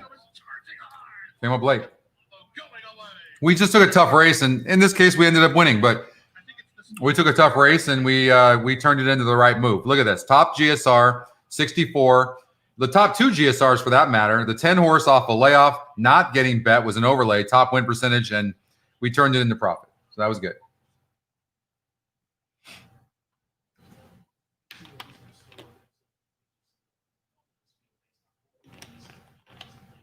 $410. You can't do that with past performances, can you? That sucks, Scott. I mean, because look at it, once you get past, we thought the 12 was vulnerable, right? Because of all the speed in the race. And look, you can see the 12 clearly is a front runner. You see all that, right? Right here. You see that. And all the speed in the race, once this horse couldn't get the lead, you knew. So that's a vulnerable horse. You'll know within probably the first quarter mile whether this horse has a shot or not, or you're done. I could see that was clear.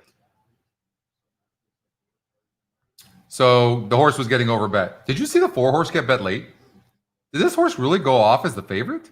How's that? Obviously, the connections knew that this horse could run and really came on late. Tactical, good form. And we saw the GSR. 2 minutes, Keelan 3. Thank you very much. All right. Let's get out to it. You guys good so far? You want to stop? We've been on for about an hour and a half. You guys still got your sea legs?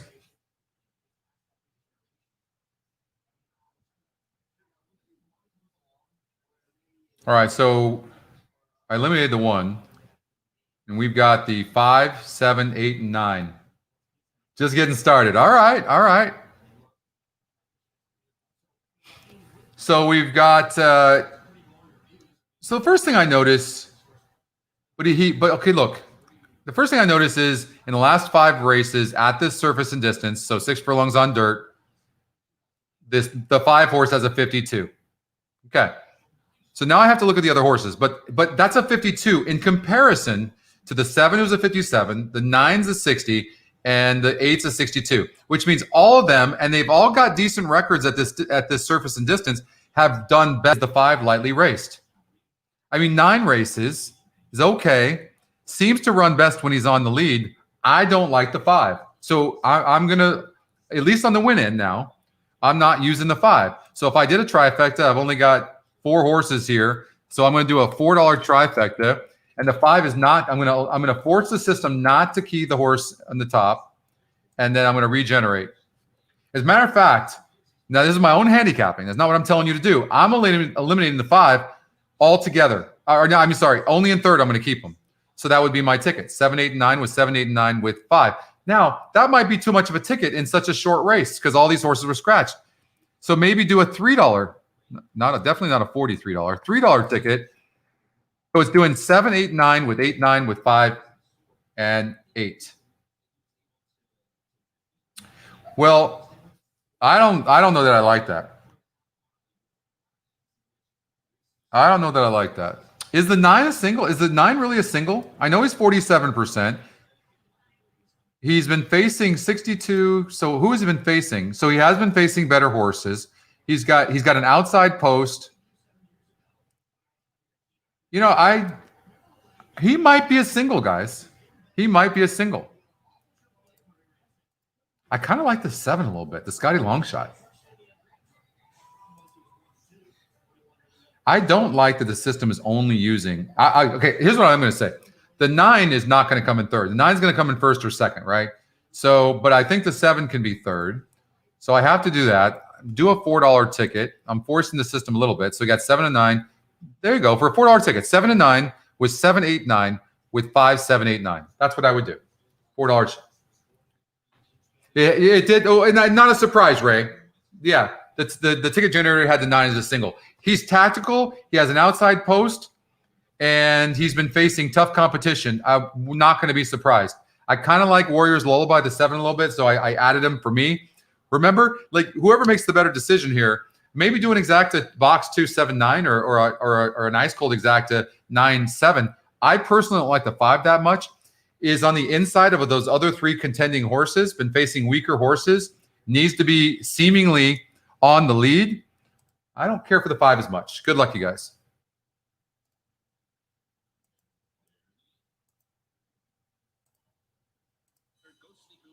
Very keyed up and advancing at the inside from fourth. Rest of it's that one and in tight as well. Royal Commission is at the back and only 3 lengths off the lead. Moving to the far turn. Warriors Lullaby in front by a length. Pursued by Laddie Boy second. Reason to Soar 3 wide and moving up from third. Ghostly Goo a bit more settled inside fourth. Royal Commission is fifth. Not far behind. The opening quarter goes in 22 3/5 seconds. Round the far turn. Warriors Lullaby fending off the challenges so far. Reason to Soar comes on. Laddie Boys between them. Royal Commission switches outside and Ghostly Goo top of the stretch. Reason to Soar to the attack into the front. Reason to Soar takes over. Warriors Lullaby gives way. Royal Commission coming down the center of the track and Laddie Boy in between. 1 furlong to go. Reason to Soar is opening up now. So it looks like it's going to come in, from what I can see, 9, 8, 5. I'm really surprised. The 5 actually came from behind, which you'd never shown before. So you have to remember that for next time against easier. But 9, 8, 5. So we would have hit it. Those of you that did a single in the 9, not a surprise, had an outside post. So you can visualize that the horse was going to get a good trip, and that's exactly what happened. And the system originally, by the way, too, I believe in the pick 4 or pick 5 had this horse singled.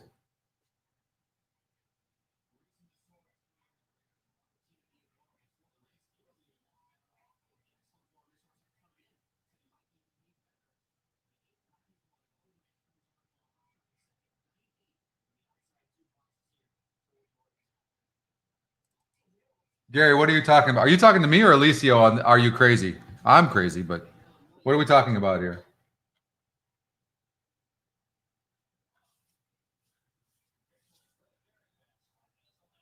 Are you guys seeing the races over at Laurel, the turf races? I mean, you knew the 9 was tactical and going to be good, and you know, the system I think would be alive right now if you singled that 9 in the pick 5. No stopping till Hong Kong. Yeah. You guys are going to get me that long today. I've been on the road for seemingly 2 months. Okay. Laurel, I know is going on right now, and I love it because I think our system. Think about this, and you guys would probably agree with me. What are the toughest races for us to all handicap? Usually, isn't it always the turf races, right? And now we have something that we can use that gives us turf racing, that we can be competitive, whether it's the GSR especially, right? And but the 9 just won. Top Scotty pick over the 4 horse, second Scotty pick. And look at it looked really tough as to who was going to come in second. And we had that cold. I don't know what the exact paid, but $4. So the betting public, had that. Oh, gotcha, Gary. Gotcha. All right. Monmouth Park race number 4. I know they just took off. Is the race over already?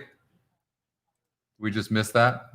Again, for those of you that sometimes seems like I'm about a minute behind, it's actually because I am, because whether it's my TV, my computer screen, whatever, both are always behind. So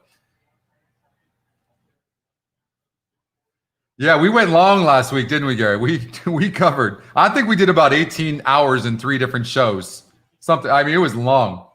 I think one of the shows was like at 6 hours. I think something like that. Right when I almost fell down when I got off the chair because my legs were numb.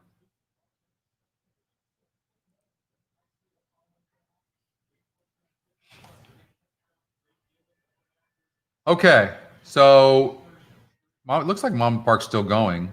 Now, the 7 horse is a price play, and he's on the lead pretty easy right now, guys. I hope one of you won it. I get off just one of you telling me you bet the horse, but he looks like he's going to win for fun. He's got the 3rd highest GSR, price play, and he's 18-1, and he's running like a 1-2 shot. You guys see this happening right now?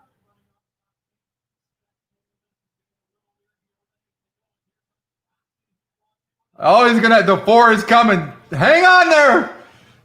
Oh, wire. He got it. Come on.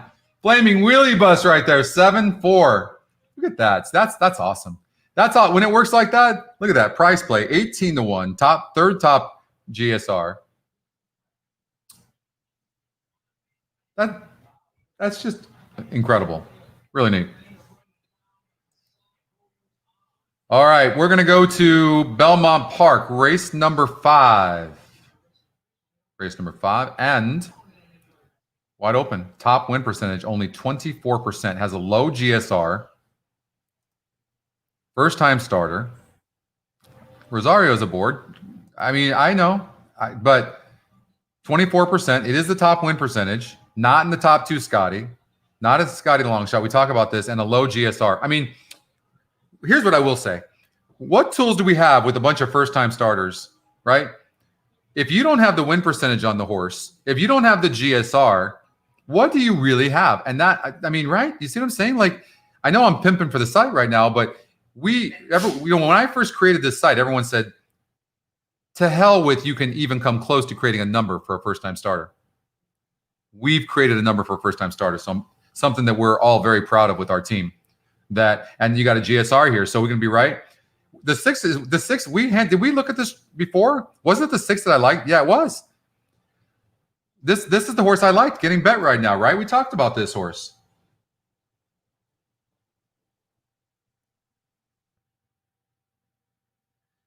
Oh, you did a pick and pray, Deb. And did you actually win it? You just wondered, or you won? And some Jack Daniels helped. You're going way back. May I recommend McAllen? Oh, no. Keith, welcome. Hey, thanks for chatting, Keith. Listen, so, I've been talking to some of the new players and stuff, and they don't really understand what's all at their fingertips right here. And so the shows make a huge, huge difference. They're not perfect. They're off the cuff. I'm mostly not prepared. I've got a few notes of stuff that I want to make sure that I at least covered, but you can see that's it. I mean, we're handicapping a little bit. We're trying to help people learn the system because we're not going to be able to get to where we want to get as far as profit. We're not a profitable company yet, just to be straight, but we're not going to get there until people start really we teach them. And I personally think the best way to do that is by the show. Craig, thank you. Yeah, this is the race where I like the 6 horse. We all like the 6 horse as we went over it. And look at this. It'll probably go off as the betting favorite at the end of the day. So how do we bet it? Well, that's the $1 million question. Like, some of us are going to win on this race and some of us are going to lose. I have no idea. I will say this. You take a horse like the 1 who's only 3%, a low GSR, and 24-1, I think we could eliminate him confidently. If you didn't have the low GSR and you didn't have the low win percentage, how would you eliminate that horse? Not confidently. And that's the key to winning, is at least when you make a move, when you eliminate a horse, whether it's a favorite or a long shot, you're confident when you're doing it. I wouldn't be confident eliminating any other horse. You might say, well, Scott, the 12 horse is 20-1 right now, 21-1. Yeah, I know he is, but he's also 8%, and the top win percentage is the first time starter. That's only 24%. So we will run the ticket generator real quick, and since we're using a bunch of horses, we'll do it for $20 on the trifecta and see what it comes up with. You know, I will say this: the 2's getting bet 19%, and he's getting bet, and he's got a really high GSR, so we can't eliminate him. The 10 horse, 6%, Scotty Longshot, by the way, in situations like this is deadly. So you can't eliminate him. We can't eliminate the 11 horse. I say we can eliminate the 12 from the win. So I'm going to go here. I'm going to go in the toolbar. I'm going to eliminate him. I don't want anybody else in the first spot. So I'm going to lock the first spot in, regenerate. There must be a lot of people on the site right now. The system is supposed to kick in the servers when that happens and make it faster. So we must have a lot of people on, which is a good thing. So did you see that? I made that move there, and then the system did this. So the 3 or 6 has to be second. You know what? Why not? I'm gambling. I'm going to take a chance on it. So we'll see what happens here on this. But now I could take a chance and just do the 2 and the 6, but we can't leave the 3 out of the first spot. There's no way. And by the way, you see the 3's getting bet? I don't know. You know, we're not using it. This is a wide open race. I think the only way we can hit a race like this is by maybe taking a risk. I told you the 6 is going to be favored. Maybe taking a risk and singling the 6. Then maybe we have a chance of winning. Sometimes you can't just be average, right? You just can't be on the fence with something. You have to take a risk. You know what you could do? You could do 3 different tickets. You could single the 6 in the first spot. Race is probably taken off, hasn't it? Then you could do the exact same horses in the second spot, put them in the first, the 6 in the second spot. You could do something like that. And if you wanted to do 3 of them, you could key the 6 in the third spot as well. Yeah, it took off.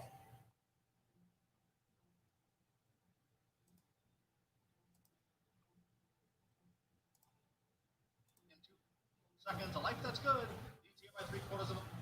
6 is in fourth, but on the outside. The 11 is coming on. It looks like that's the 11 from the outside. 6 doesn't want to go wide right now, which I like that. Seems to have a lot of horse. And the 12 horse we talked about, look at this. Is that the 6 or the 10? Oh, that's the 10. That's the Scotty Longshot. But he's now, he's running. If he wins, he ran 4 lengths further than everybody else. Do you see the 6 horse coming on right now? Wide open race. 6 seems to have some horse. The Scotty Longshot's going to be right there. I think we know for sure. It looks like if the 6 doesn't hang, here comes the 3, the Scotty top pick. Scotty Longshot looks like it's going to win the race, but there's a horse on the rail. Is that the 2 coming back? I mean, look at the 6. 6 is going to get third.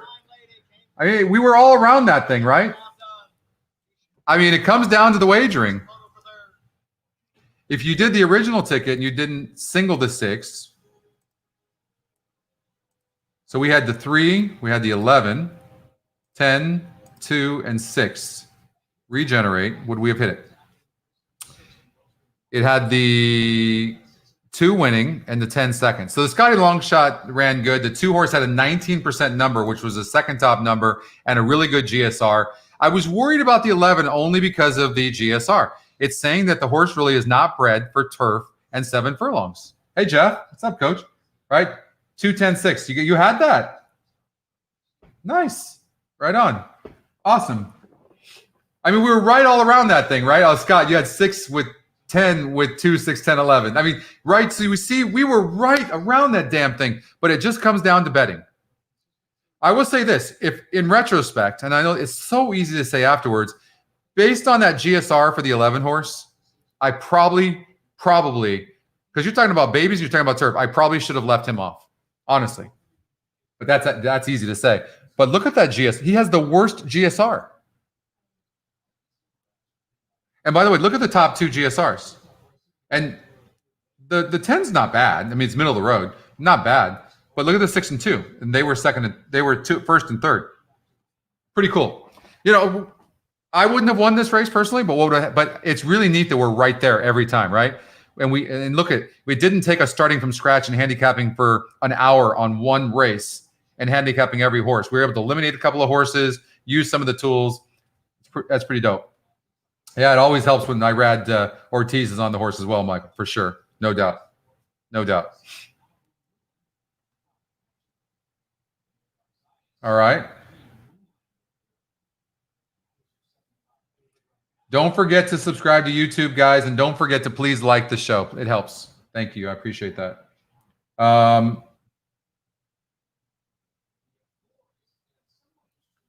know how hard it is to eat on the road? I was on the road, right? I was in Houston, and trying to eat, well, especially when they have no food anywhere and nothing's open, but it's really difficult to eat well. Yeah, yeah, Craig, good point. All right, so you can go to the dashboard here by clicking on here, and what you've got is today's top races. So it shows you Smart and Classy Handicap is coming up at Monmouth Park, race number 5 in 8 minutes. And if you want, click on it. Boom, you're there.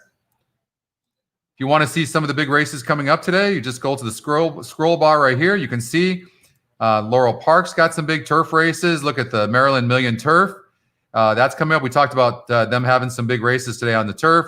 You've got the Mohawk over at Belmont, race number 8. So that's pretty neat. You can go to that, and you can quickly, so you have an overview of all of it, but you can also go to it quickly. Upcoming carryovers. This shows you all the carryovers coming up today. Again, you can scroll down. Let's go up here. You can scroll and look. Santa Anita has the Pick 6 Rainbow Jackpot for $107,000. It's not a mandatory payout, or I believe it would show that here.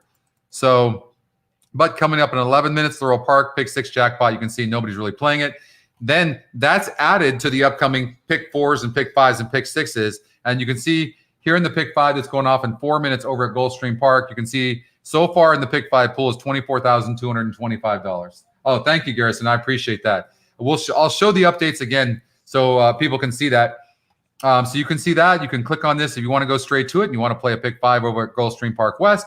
You click on it and you're there. You can see a lot of first-time starters as well. Top chalk. What does top chalk mean? So essentially top chalk is it takes any horse that's 40% or up for the entire day, but it only shows, like, I want to say the top 16 or 20. But you can see here, look at this. Over at Charlestown tonight at 4:32 p.m. for me, Pacific, 66% on this horse. Now remember, any horse that's 40 to 50% hits it 51% of the time. Okay? So even 40% horses, 51%. Anything that's over that 51% hits it that exact percentage. Okay? Or around there. It's within 1 or 2 points, but it's deadly accurate. So should you bet to win on these horses? Well, I mean, if you were to get a 50% horse win percentage and he wins, and he's going off at 2-1, probably worth a bet. If he's got a great post and you really think he's probably even more than that based on your other handicapping, because the system does not examine pace and it doesn't judge the trip a horse is going to get. So in your mind, you could say, I don't think this horse is 50%. I think he's more. Well, what about a horse that's mild on the rail that needs the lead and you don't think he can get the lead? The system doesn't judge pace. So you might take that horse from a 49% and say, I don't like the horse at all. And that's great. So you can still use it to your advantage knowing how the system works. And it doesn't judge pace or trip.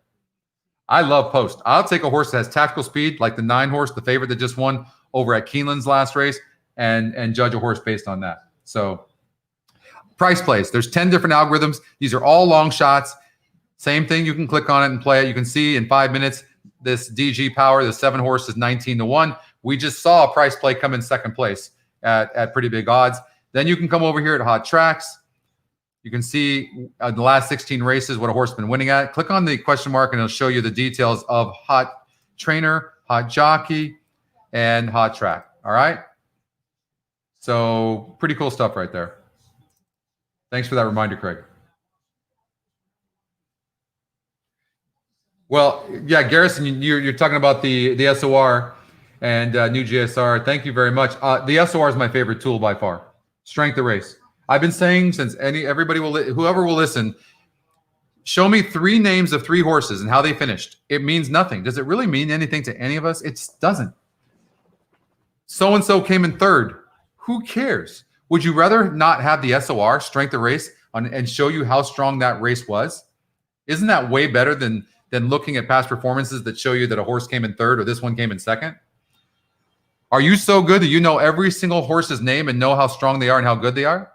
I guess if you see Gunrunner's name, you might. Right? Thank you, Bob. All right. Oh, the new system. All right. So we've got a 49% horse in race number 5, order and law. Here's a bunch of first-time starters over Gulfstream Park West. They're on the track, I believe. And here's the new tools right here. So you can click on the horse, and you can see here are the workouts for this horse. And you can see the win percentage for the horse, 5%. But look at the GSR. It's 69, 15-1 morning line. And right now, live odds on this horse are 13-1. First-time starter. Here are the workouts. Here's the record. Here are the connections right here. And then you can click on GSR Plus and look a little bit closer at this horse and see, when I look at them, really nice breeding. Not really that bred for synthetic, but look at the dirt, the turf, synthetic, and wet. So this is a dirt race going 6.5 furlongs. The horse is a 69. And aside, the only weak number, 870 yards. So when you have these cheaper horses that are going down in class and they end up at Los Alamitos at night around the hook and they're going 870 yards, and you'll see a 37 GSR, you'd probably want to bet against this horse. But otherwise, I don't think you really learn anything here other than know that this horse can run on turf or dirt, but probably bred for dirt.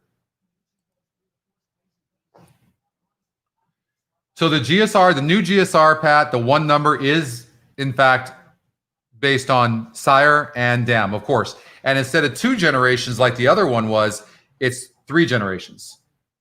And I can tell you on the numbers, it's not even close, way more accurate. When I was testing, I tested it for 2 months. And we made some changes to it. But when I was testing, there were a few of the dirt races on the old system or the synthetic races never that I ever saw beat the new one. So the old one was really weak when it came to dirt and synthetic, which you guys probably already know. It's the turf that was pretty amazing on the old numbers. And I saw the old one beat the new one a few times on turf, no doubt. But we know for sure that the new one is way better. All right. So don't feel like you lost anything there. You gained. That try hit for 94 bucks. So the SOR has completely changed and how I handicap a race with speed ratings. Oh, yeah, for sure. So are you saying, Garrison, you're actually using speed ratings? Because personally, and this is not me being defensive because we don't have it, I tested for almost 6 months on speed ratings, and I trashed it. I told my team we're not launching it. Think speed rating. What does a speed rating mean?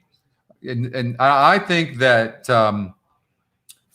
I think that when you look at speed ratings, it's more time. It's not showing you the pace. So it's not showing you how the pace is going to play out. So when you take a number like the Beyer, and I think he was well ahead of his time, by the way, Andrew Beyer, believe me. But this is just everybody has their own likings. But it's not telling you how the race is going to play out on speed. I think speed ratings for me are useless. That's my humble opinion. So I want to tell me how strong the race was, and then I can look for myself and see how the horse did in that race. That's better. Now, are we missing something on this site? And I showed this last week. We are missing the mock race, the simulated race that will do. You press a button. We're already building it, and it'll run the race for you, showing you.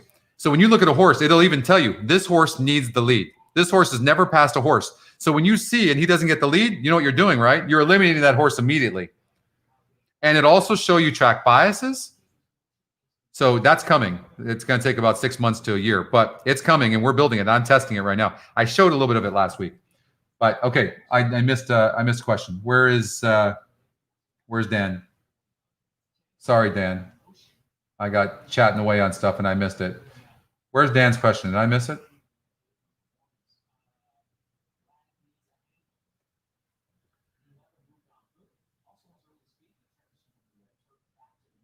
Yeah, the GSR, Blake, is there. I don't think there's a better breeding tool in the country on RG than our GSR, because we know it based on actual results. It's based on 3 generations and actually how they physically ran. The simulator is going to be a big help. It will, and that's not. It's not. I know you guys want it, and they get mad at me. The guys do sometimes. The team, when I tell you guys this stuff and show it to you, and I want to pump you up and get you going because I'm pumped about it. But this stuff takes a long time to build. Scott's question. All right. So, okay. I got you, Scott. Let's see here. Okay. So, Keeneland race number 4. I'm assuming this is the one you're talking about, Bob? Thank you, Pat. Okay. So, where's Keeneland? There it is. Keeneland race number 4. The 3 has a GSR. Nice GSR. 76, never been the distance, not getting bet, so he's an overlay. I don't like that. But then when you go to GSR Plus, there is no number even close to that high. Is that a glitch? We might have a glitch there. You might have caught a glitch. So 76, GSR Plus. It should say, for 8.5 furlongs on dirt, it should say the same number of 76. And it doesn't. You just caught a bug. All right. Thank you. That's a bug. This number right here. So the race view is accurate. So it means that the GSR Plus is not accurate. So good catch. So on dirt, we're on dirt. I know that the race view is accurate. So the 3 is good, and we were having some issues with that, and it looks like it's back. Good catch. Great catch. We'll fix that. We'll fix that. Trust the GSR right now. Don't look at the GSR Plus. Look at the race view, and we'll get that fixed. That's been a continuing issue for us. Let's see here, so I don't forget.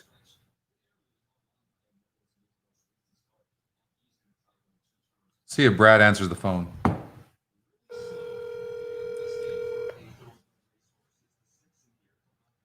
Yeah, good catch, Scott. Really good catch. Your call has been forwarded. He sends me to voicemail.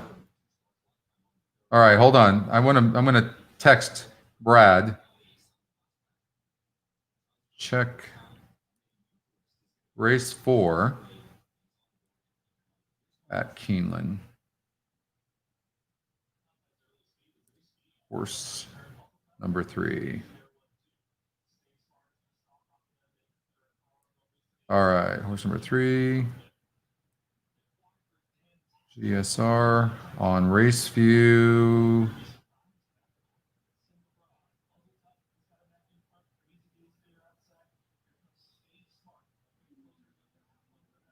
All right. Thank you very much for that. Good catch. Okay, let's move on. Yeah, exactly. I miss that. I miss having Jack around here so I can tease him. You about to lose your job. As a matter of fact, I was looking at this morning because we were talking about that because it's been an issue. Something's happening where it's working. He fixes it, and then something's grabbing it and it reverts. We're not sure what's doing that. So I don't know. It's not doing that. It's not pulling from the turf. It's I don't know. It's very frustrating for me though. But there's not. We're dealing with some stuff that's being created for the first time that's ever been created. This system is so sophisticated, you guys can't believe it. Stuff's coming in from Equibase and coming in from Tote. I mean, coming in from a lot of places, and then so yeah. Good job on that. So yeah, it's tough. Say hello to Ruben, everybody. Ruben's company does all of our marketing, and so Ruben handles all that, and he takes clips of the show and promotes it and stuff like that. So say hello to Ruben. And Brad, I texted Brad, so he's got that information. So what's coming up? Where do we want to go? We got Keeneland race number 4. I imagine you guys want to go there. I know we got Laurel race number 7. If you guys want to cover that, we can. We've got Gulfstream Park race number 6. We can cover that if you want. Debugging on the fly. Yeah, exactly. I mean, this is why, this is real. Like, this is really happening. And so it's really important that we communicate with everybody and we talk to them and stuff so they understand that This is some sophisticated shit. So, and one wrong thing. And then, you know what I always get afraid of? Whenever we do an update, when they're programming this update, like something could happen where it triggers something else, and then something that was working perfectly fine breaks. It's crazy. Power in the group. Absolutely. Absolutely. So Keeneland race number 4 is coming up.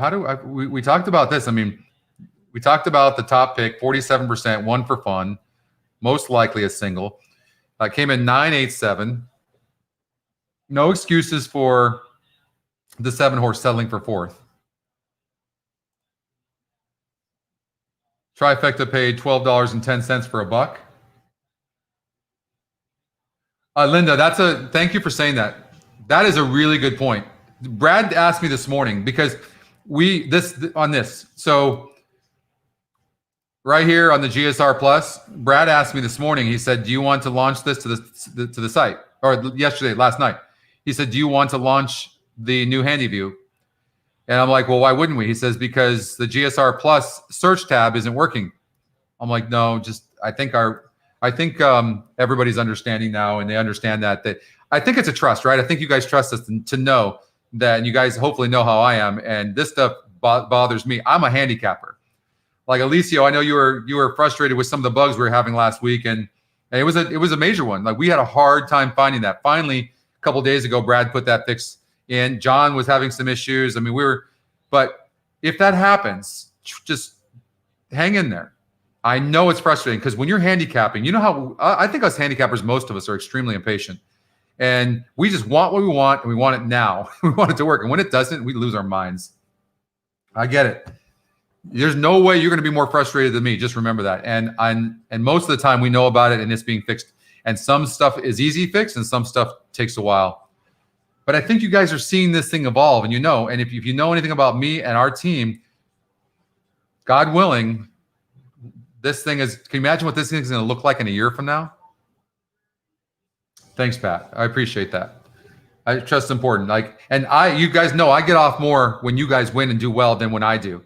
I mean, when Deb Martin hit that, I think it was a pick 5 for a $21.60 ticket. Deb, if you're still on, you can correct me if I'm wrong.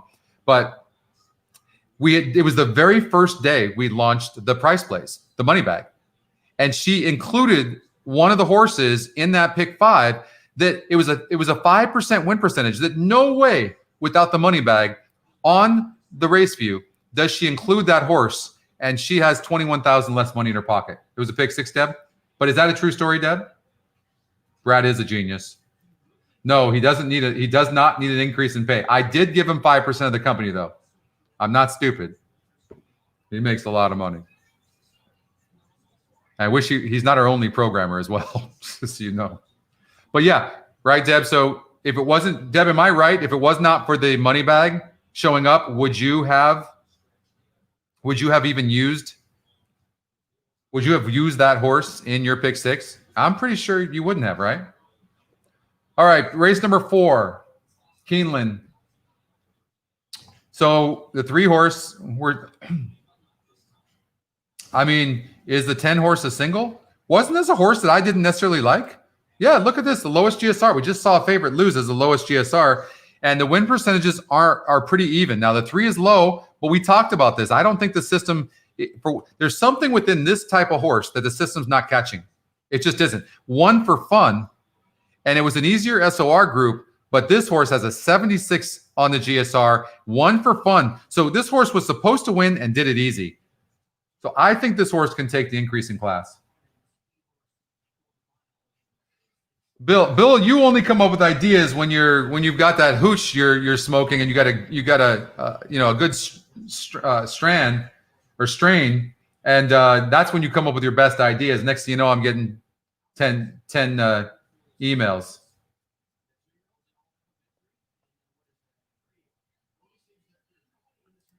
So the 1 horse, ran a good race. And the 1's the favorite right now, or the second favorite at 9-5. We talked about this. I think that I didn't know in this race. I didn't have a conviction in this race. One of you is going to make a right decision, and many of you are going to make a wrong decision, just like me.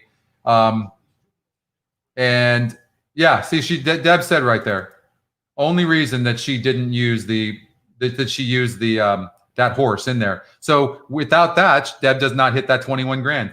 That's the tools. But she also made the right decision. So, and then I think the Scotty Longshot won another 3 of those other 5 races, Deb, too. All right, so good luck everybody in here as they're about to take off here at Keeneland. And it's wide open. I would love to see the 3 win just because this 3 has got such a great GSR.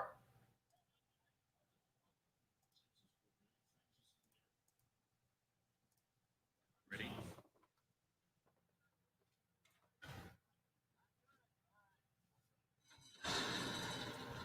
And the rough. Good beginning for next for the inside post. Like the king is there. Eucharist, that outside draw, races up to grab third.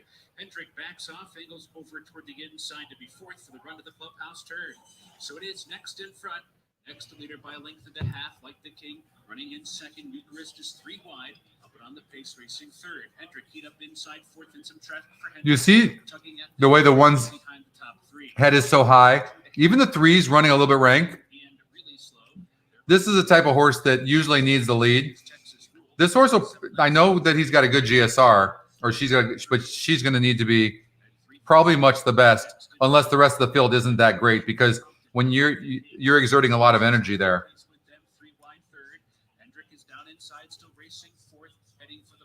Looking good though. Actually, seemingly relaxing a little bit, and the jockey is somewhat on the brakes. Now you can see his legs. Now he's asking a little bit. I know you don't see it in the hands, but he is. 5 is done. 4 is going to come and maybe be in the money, but way too far back to win this, I would imagine. 7's not going to win. It's going to be between the 1 and the 6. I think.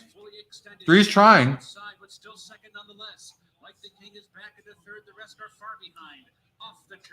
Into the stretch. Next is still there.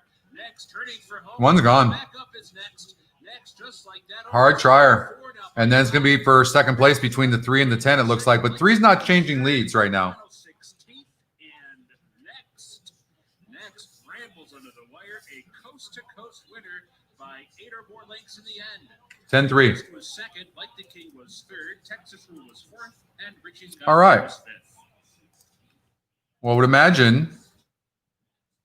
So Scotty top picked the 10 horse, got second. We identified the 10 as probably a vulnerable horse. I would say this, right?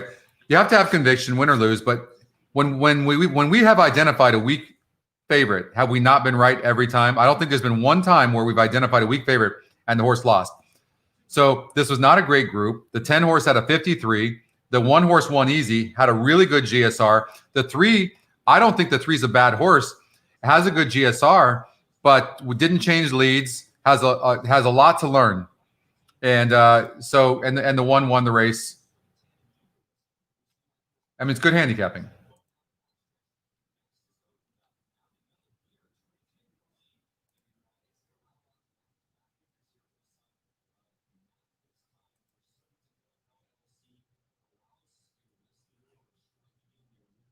You had the superfecta on Keeneland 4, Laura?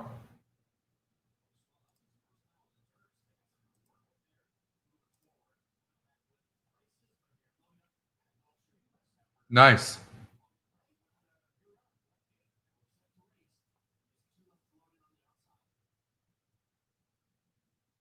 Nice. Way to go. Well, you always seem to make the right calls. You're able to take information and really process it well, I noticed, and that's awesome. And then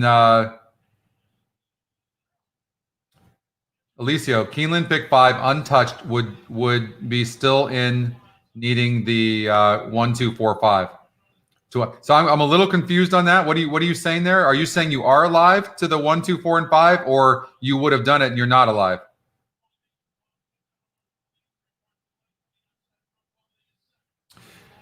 So totally get it, but we all do. Like, I struggle sometimes when we trust the GSR, or when to trust the GSR and when not to. 100%. But the thing is that this is the mistake that people make, and they're betting. There's nothing that says just because the 3 horse is a 76 GSR that you single this horse, because you look at the 10. There's nothing that says that you want to single the 10 horse when everything lines up.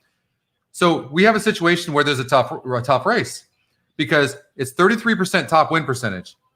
But then you have a 53 GSR. So that's offsetting. So now you're like, okay, well, I can't key that horse. So it really comes down to the betting now. You look at the one horse and you say, okay, has a 70 GSR. That's a nice GSR. Ran good last time out and won the race. Has a 7, like, so is the one horse necessarily a single? It's only, then you go, oh, he's only 15% to win. So he's one of a bunch of horses, right? And then that's what we saw. That's what we saw. Just a tough race. So it's either a pass race or you take a risk. And if you lose, you just deal with it. You know what I mean? That's the way you have to approach that. That's all you can do. So you want to be careful about trusting anything. I think you can always trust the numbers, but look and see if there's some offsetting stuff. Like whenever the top win percentage is not the top Scotty pick, it's not that one of the other cannot win. But I'm like, okay, well, I have offsetting things now, so I'm not as confident. But what happens when you have the top GSR? You got the top average SOR. You have the top win percentage, top Scotty pick. Now you're like getting confident. You're like, okay, I can key this horse. Make sense? All right.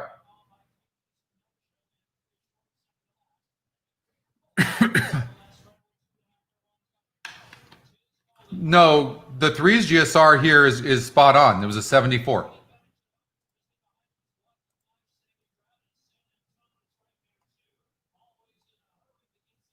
What we found out was the GSR Plus right now has a bug that Brad will fix. He didn't answer his phone when I called him, but he's probably at lunch. But he'll get that fixed. So we have a little bug with the GSR Plus. We never have issues with the regular GSR here on RaceView, so you don't have to worry about that. So rely on this GSR on this page. As far as the GSR Plus is concerned, don't forget we just launched that today. So we've got a little bug with that. So don't look at the GSR Plus right now.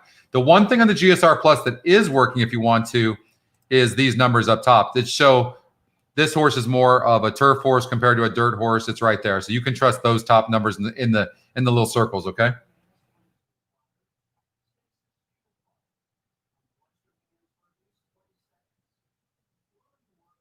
Oh, so Alicio's saying that if you ran the pick 5, that's obviously starting in race number 1 for $60, you'd still be alive with an untouched ticket. Oh no, sorry, I got to unlock it first. So clear.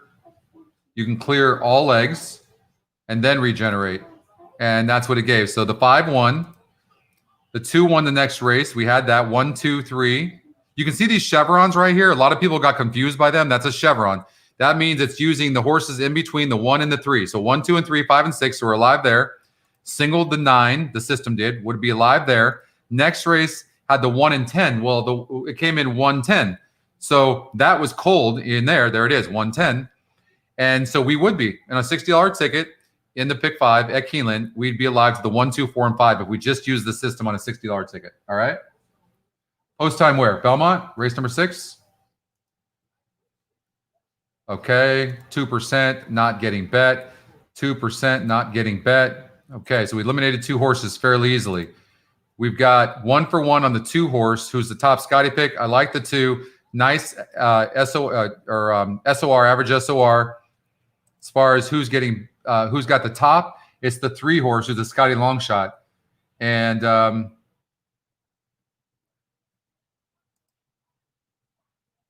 probably that's a tough race. It's tough. I took out the 1 and 4, but let's look at these horses there. I kind of like the 2 horse. I got to tell you, he's getting bet right now, and 63. So what I like to do, see how the horse did. So this horse in a 60. He faced a 68 SOR, 74, 68. This guy barely won. I would probably. I don't think I like the Scotty long shot that much. I'm going to say maybe the Scotty long shot can get 2nd or 3rd.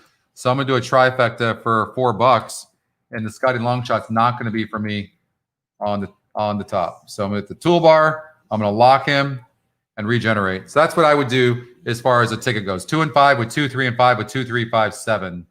Belmont race number 6. They are most likely at the gate. So I'm timing this properly. And they are. There we go. Good luck.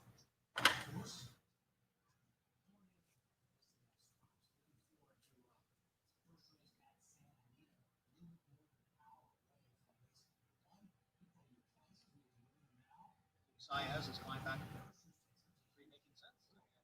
Get back into the starting gate.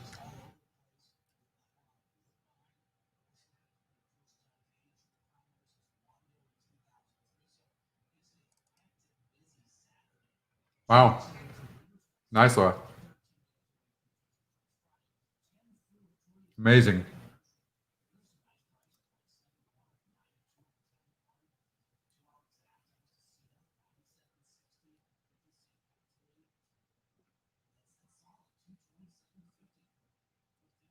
Did that horse break to the gate?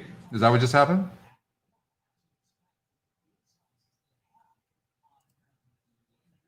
You got it, Michael. I will.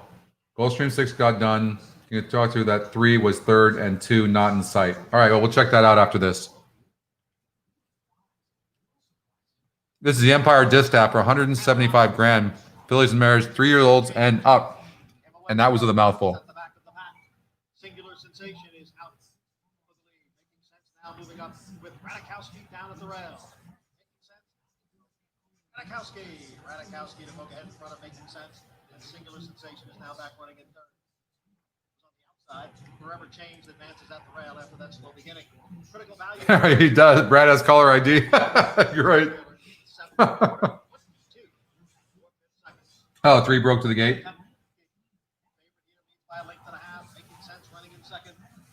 There's the 2. We like the 2, right? I forgot. Didn't we? Was it 2-3-5 we had, or was it 2-3-6? What did we have? Radikowski ran the opening half in 40 at 2/5 seconds, and she will take the field into the far turn. Radikowski by a length and a quarter. Making Sense remains in second. Never changed down at the rail. This is Orbis alongside. Now Lucky Move makes a move. Here comes the 6. 3 hasn't asked yet, though. Moving up, passing several horses. Radikowski.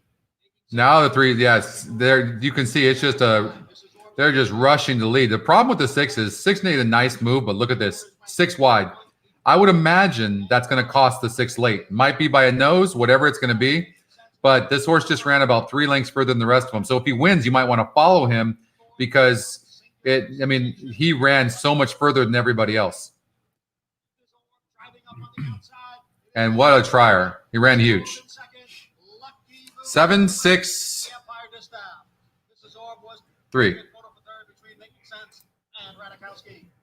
7-6-3. So who's the 7? So we had kept the 7 in there. 7 had the second, third. Yeah, right there. 7. Look at. I mean, and it applied here as well. But you can see 7-6-3. The GSR you would have made money doing that. It's a light. There's not a lot of horses in the field. But I mean, if you wanted to play against the 2, you can see going 8.5 furlongs. It was a 63. And by the way, it's not like the horse can't be competitive, but at this level in a non-graded stakes race, at this level, being a 63 against the other good horses that fit in here with numbers as high or higher than yours, or right there, or not higher in this case, but no, right there, and then they're bred to go this long. You see what I'm saying? If this horse goes lower in class, maybe the average GSRs will be lower for those, and this horse fits in that race, if that makes sense. This was just a tough field of non-graded stakes horses. That's all it was. Thank you, Coach. All right, so Gulfstream Park 6 for Michael. We just want to check that out real quick, and we'll do that. I'm going to stay with you guys for probably another 15 minutes to a half hour at most, and then I'm going to lunch, guys, and going to shut my computer off and not look at another horse race or medal or anything. Did someone say lunch? Lunch sound good? Tony's like, oh, it's just all about the lunch. All right. Oh, I got to share this story with you. This is pretty crazy because I know most of you have kids. So I have a 26-year-old daughter, Erica, and who's basically like my twin. It's so fun. It's so weird to see a kid that's just like you. And my 21-year-old daughter, Alexis, who just got married a year ago. Well, Alexis moved to Idaho, and it was so damn cute because Erica and her best friend, Amanda, who's very close with Lexi as well, drove all the way to Idaho just to see their sister. And Lexi didn't know, so surprised her, right? So that was great. Anyway, so then Lexi decides that she's going to drive back with Erica so they could surprise their mom. Well, anyways, they're driving back. They're 2.5 hours out of Idaho. It's dusk, and Erica's car that has like 300,000 miles on it breaks down. They were freaking out, as you can imagine. Truckers all over the place driving by.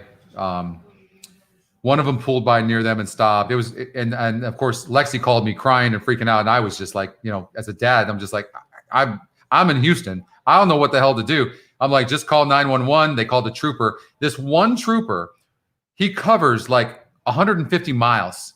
This is what he does all day long, back and forth, because it was almost, it was about 25 degrees, 30 degrees, I think. And so a lot of people freeze to death. If they break down and this trooper doesn't catch them, there's just no way to get them. So the trooper got there within 45 minutes, relaxed them. And then, of course, Austin, Lexi's husband, was driving about 120 miles an hour to catch them. So got there. The trooper tells them 2 more miles ahead, and there's a dead cell zone.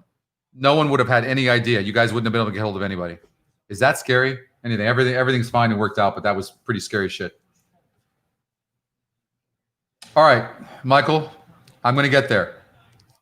Better late than never, as they say. Gulfstream 6 just got done. It did. Results not up.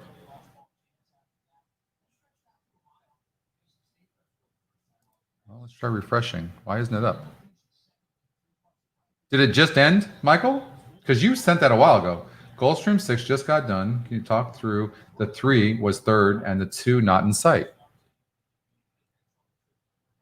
I'm not sure. The more I'm looking at this, I understand your question, Michael. The 2 not in sight? Why would the 2 be in sight? Are you just talking about because of the GSR? I mean, you got to put all of the factors together. Okay, the results just popped up. So you have to put all of this together. Like the 2 horse had a top GSR and he got 4th. I wouldn't say he was nowhere in sight, but he got 4th, but he was 19-1. So remember we were talking about how you have to use all the metrics together? I mean, this is a race where the 3 and the 6 should have dominated. Top Scotty picks, top great win percentages. They just didn't. That's just one of those anomalies. Just, you know, not a good race. That's all. Captain Misery, what are we talking about with Javier's? What are you saying? You're killing me. Monmouth Park race. Can we do race the pick 5 at Keeneland? Yes, sir, we can. I said what last? Which part, Bob?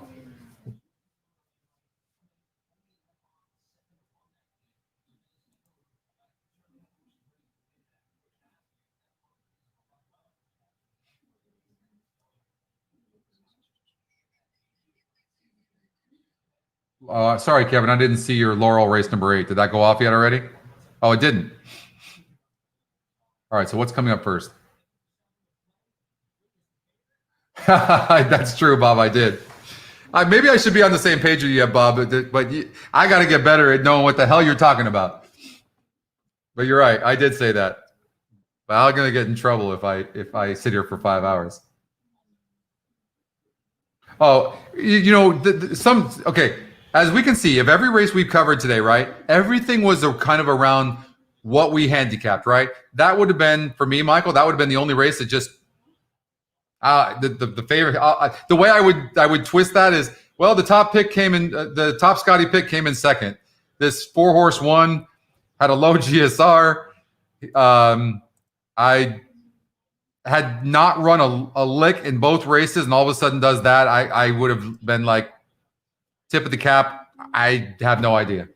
You know what I mean? But luckily, that doesn't happen very often. So that was just one of those races. I know we got to cover Laurel 8. I know we got to cover the late pick 5 at Keeneland. We'll do that. And just looking at Monmouth Park race number 6 right now, I love to watch these things. Even when I'm not betting, I love to watch these things and see how the system plays out. So you can see there's so many races. I don't know that the GSR plays. We'll see after the fact. But I do know the 3-horse who's 54%. Look at the average SOR. And he's not going to win. He's not even going to run. So I don't know. I don't know. The 2 won, the second pick won.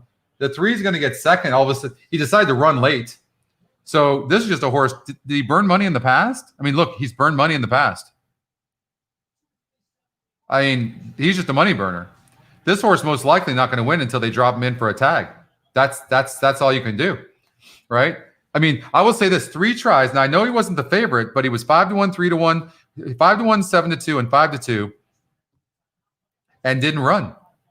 And this was, he was, yeah, he should have run here. The 2-horse won. The 2-horse had a good GSR of 60, 3-horse 65.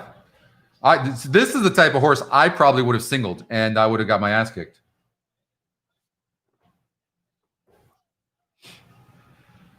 Okay, first Laurel Park race number 8.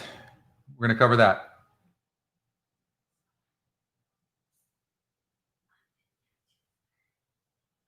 You're what? What about 2:30? Oh, you are. So you're going. So I'm not going to lunch. No, wrap it up so we can go to lunch. Oh, you're saying you want to go to lunch? Get off of the computer. I don't know. Scotty's gotta go. I don't know. You're going to be gone at 2:30 anyways. I need to be fed. I don't know. Why am I going to show loyalty to you when everyone here wants me to stay and you're leaving? I've been sitting here for 3 hours listening to you speak. All right. Tony wants to get something to eat. Or not. I'm just saying we're cutting it close. All right. So, okay. So race number 8 at Laurel. So lightly raced horses by the most part as far as the 7 furlongs on turf. And I love the GSR for this purpose and also the average SOR because 7 furlongs is kind of a special distance in the sense of not every horse can do it. Very rare that first-time starters win at 7/8 distance. We need to make money, Mike. You're straight up. I'm with you. Leave us with a winner. All right, you got it. Okay, so we're going to, of course, you got a 1% horse. So when we talk about everything lining up, and the 1 horse that lines up, you have a 1% win, 30-1 morning line. So the morning line odds maker didn't like the horse, and not getting bet by the public. Easy elimination. If that horse beats you, ignore it, because that's just going to happen almost never. What I want to do is see is the 6-horse reliable. So first thing I look at, he's got a good GSR. But a lot of these horses have, I wouldn't judge the GSR here because not one horse has really a bad GSR. Maybe the bottom 3, but you look at their record, it's not bad. So now I'm going to look at I'm looking for a horse that's got a decent GSR and got a really good average SOR. So when I look at that, the 9-horse, let's see how the 9-horse did at 7 furlongs. That was a 72 SOR. I have to look at the SOR. 72, right? So we look at that and go, okay, how'd he run? Was not bet. Would you look how good these SORs are? You got a 60, goes off as a favorite. You got a 56 around him, goes off as a favorite. You have a 72, and what does he do? Goes off at 18-1 and runs like crap. So what I'm going to say to you is, I just think that was a tough group. But look at, maybe he's getting better. She's getting better, 74 SOR and only lost by 4 3/4 lengths. So maybe the 9's getting better. 29-1, that's not a bad idea. I actually might come back for Santa Anita. Good call. I might do that because I enjoy this with you guys. I love handicapping. I think the 9-horse is a reasonable horse, even on the win end possibly, but for sure in the exotic. So I would watch for the 9 based on, look, won easily on a 62 SOR. And then moved up, same distance, same track, at a 74, and really didn't run bad. So maybe, I'm just saying, maybe. The 6-horse, well, I mean, won against the 70 group, but that was gate to wire. So what are you guys seeing that I'm seeing? This horse needs the lead. Can this horse get the lead? So this horse, the 2's not faster than this horse. I don't think 9-12. Yeah, I don't think is the 3 faster? See, this is where we're missing the mock race. Can you imagine if you could just click a button right now and we could see who's faster between the 3 and 6? You could eliminate in seconds. So we're going to get there, but that would be pretty sweet. I'm missing that here. I see this horse is fast, but I also see that this horse is rated. We know that the 6-horse can't rate. We're pretty confident about that. The 7-horse is fast, can somewhat rate, but look at, and 7's on the outside. Is 7 going to go fast? The 6-horse looks like a dead nuts, but the 6-horse just looks fast. Just even though I don't have that. The 4-horse is fast. I will say at the very least, I don't know how fast the 6 is. This horse is fast, but if the 6 clears, probably would do pretty good. But you know what? This is what the mock race, the simulated race. I know we don't have it, so it doesn't help. But if I had the mock race right now and I could press a button, it would tell me everything I need to know about this race. What's the bet? I know.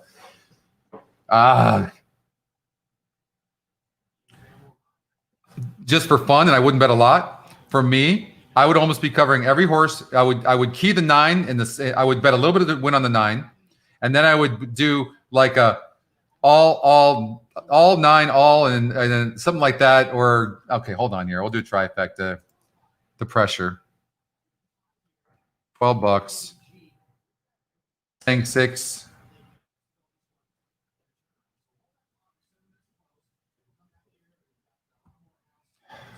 If the 6 is not clear, it doesn't win. That's all I'm going to say. I don't know. I know they're going into the gate. I don't know what the bet is.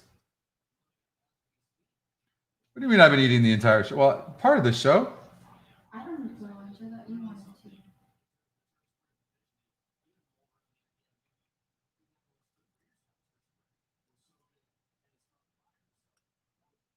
to.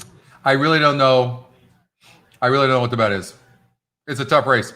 If you think the 6 is going to clear, then put the 6 on top, and maybe the 9 can come in there. Maybe the exacta 6 with 9. Maybe a trifecta 6 with all with 9. Something like that. I mean, I'll tell you within a minute. Not even that. I'll tell you within 30 seconds whether the 6 horse wins or not.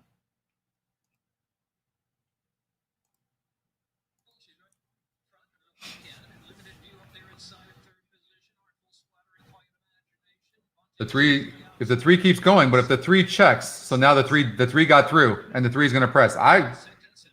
Wow, 3 is fast. I don't think the 6 wins this race unless all of a sudden he learns how to rate. I don't think the 6 wins. 22-1. I would imagine some of the horses that are coming from behind. The 9 is really sitting in a nice position, believe it or not. If he's good enough. At the rail right now in 5th place. The 4 is coming on right now.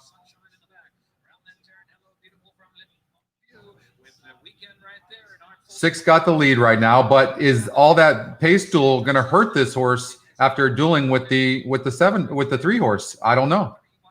Or was he just that much best?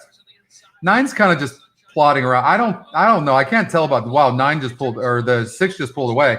So now we're just rooting for the 9 to get 3rd. Anything, but the 9 didn't run bad. I'm not hating that bet. The 9 ran just not good enough. 6 is going to win for fun. And the 3 actually got his nose in front. The 6 was just way, way the best. Wow. That was really impressive. 6, 8, 7. 6, 8, 7. So you got 35% over the 15% and Scotty Longshot. So actually the ticket we produced won 6, 8, 7. I don't know if that's going to pay anything. So again, it just comes down to the right decision.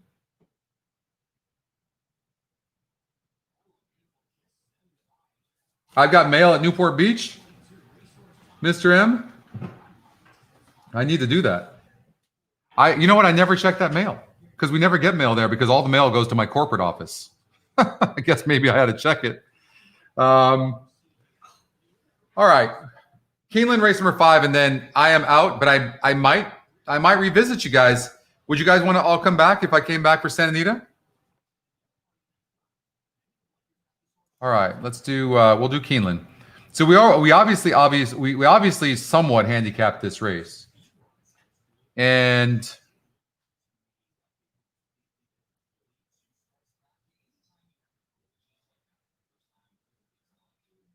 okay. So let's go to the GSR. First thing I do. So I know the 4 horse won in her only start at this 6.5 furlongs. And so she did that breaking her maiden against a 50 group, but she also beat a 62 group last time out going 6 furlongs. She's moving. That was a non-winner of 2 groups, so she is moving up. And you can see that based on the SOR. On the average SOR, this horse just beat a 58, but easy. This one lost barely to a 64 group, or won against a 62 group. And this horse was facing, okay, so this one horse, you're going to give it credit for facing better horses, no doubt about it. And I would, but didn't run good against those horses. Really, we only see this horse for what she did, and that's beat a 50 group of maidens. So, which was an average group. Wide open race. I think the 4 can run. If I was just betting this race, I would probably, the 4 would be my key in exactas and trifectas. So I would do like a 1-2-5 with 4. I would do a 1-2-5. And then I would bet the 4 to win, something like that. But I like the 4 horse. I do. I know the 5's a price play. Is the 5 the Scotty long shot too? No, the 1's the Scotty long shot. So there's a lot of different things going on here. Look at the win percentages. You got a price play on the 5 horse. You got the Scotty long shot on the 1, top pick in the 2, second top pick in the 4, and the win percentages are almost dead nuts even.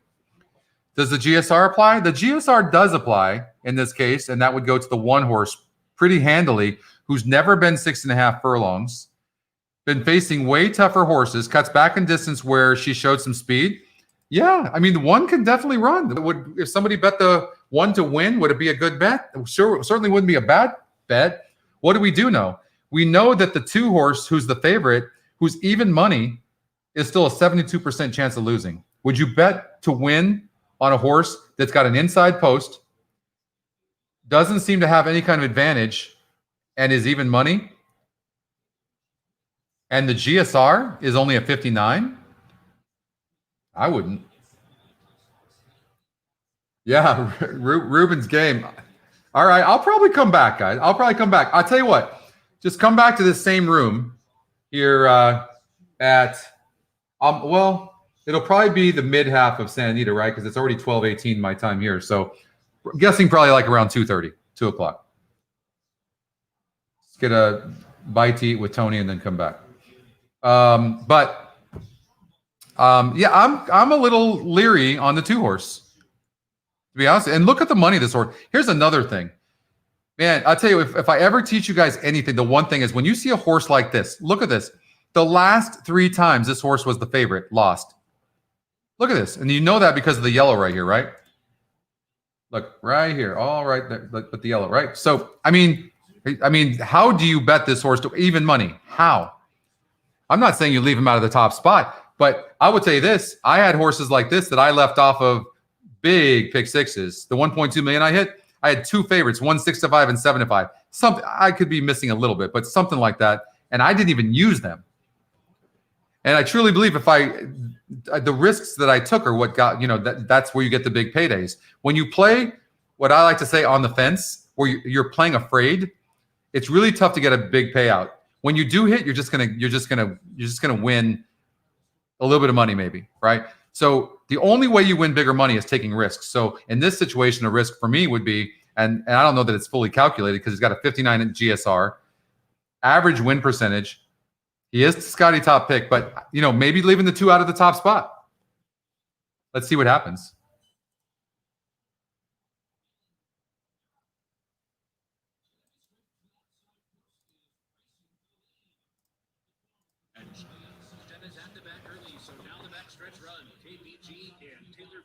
One's got that outside post right now and looks fantastic. We talked about that horse and the GSR. I mean, loving the 1 right now.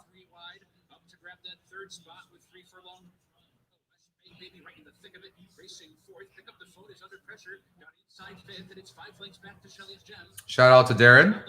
Glad you're here as well.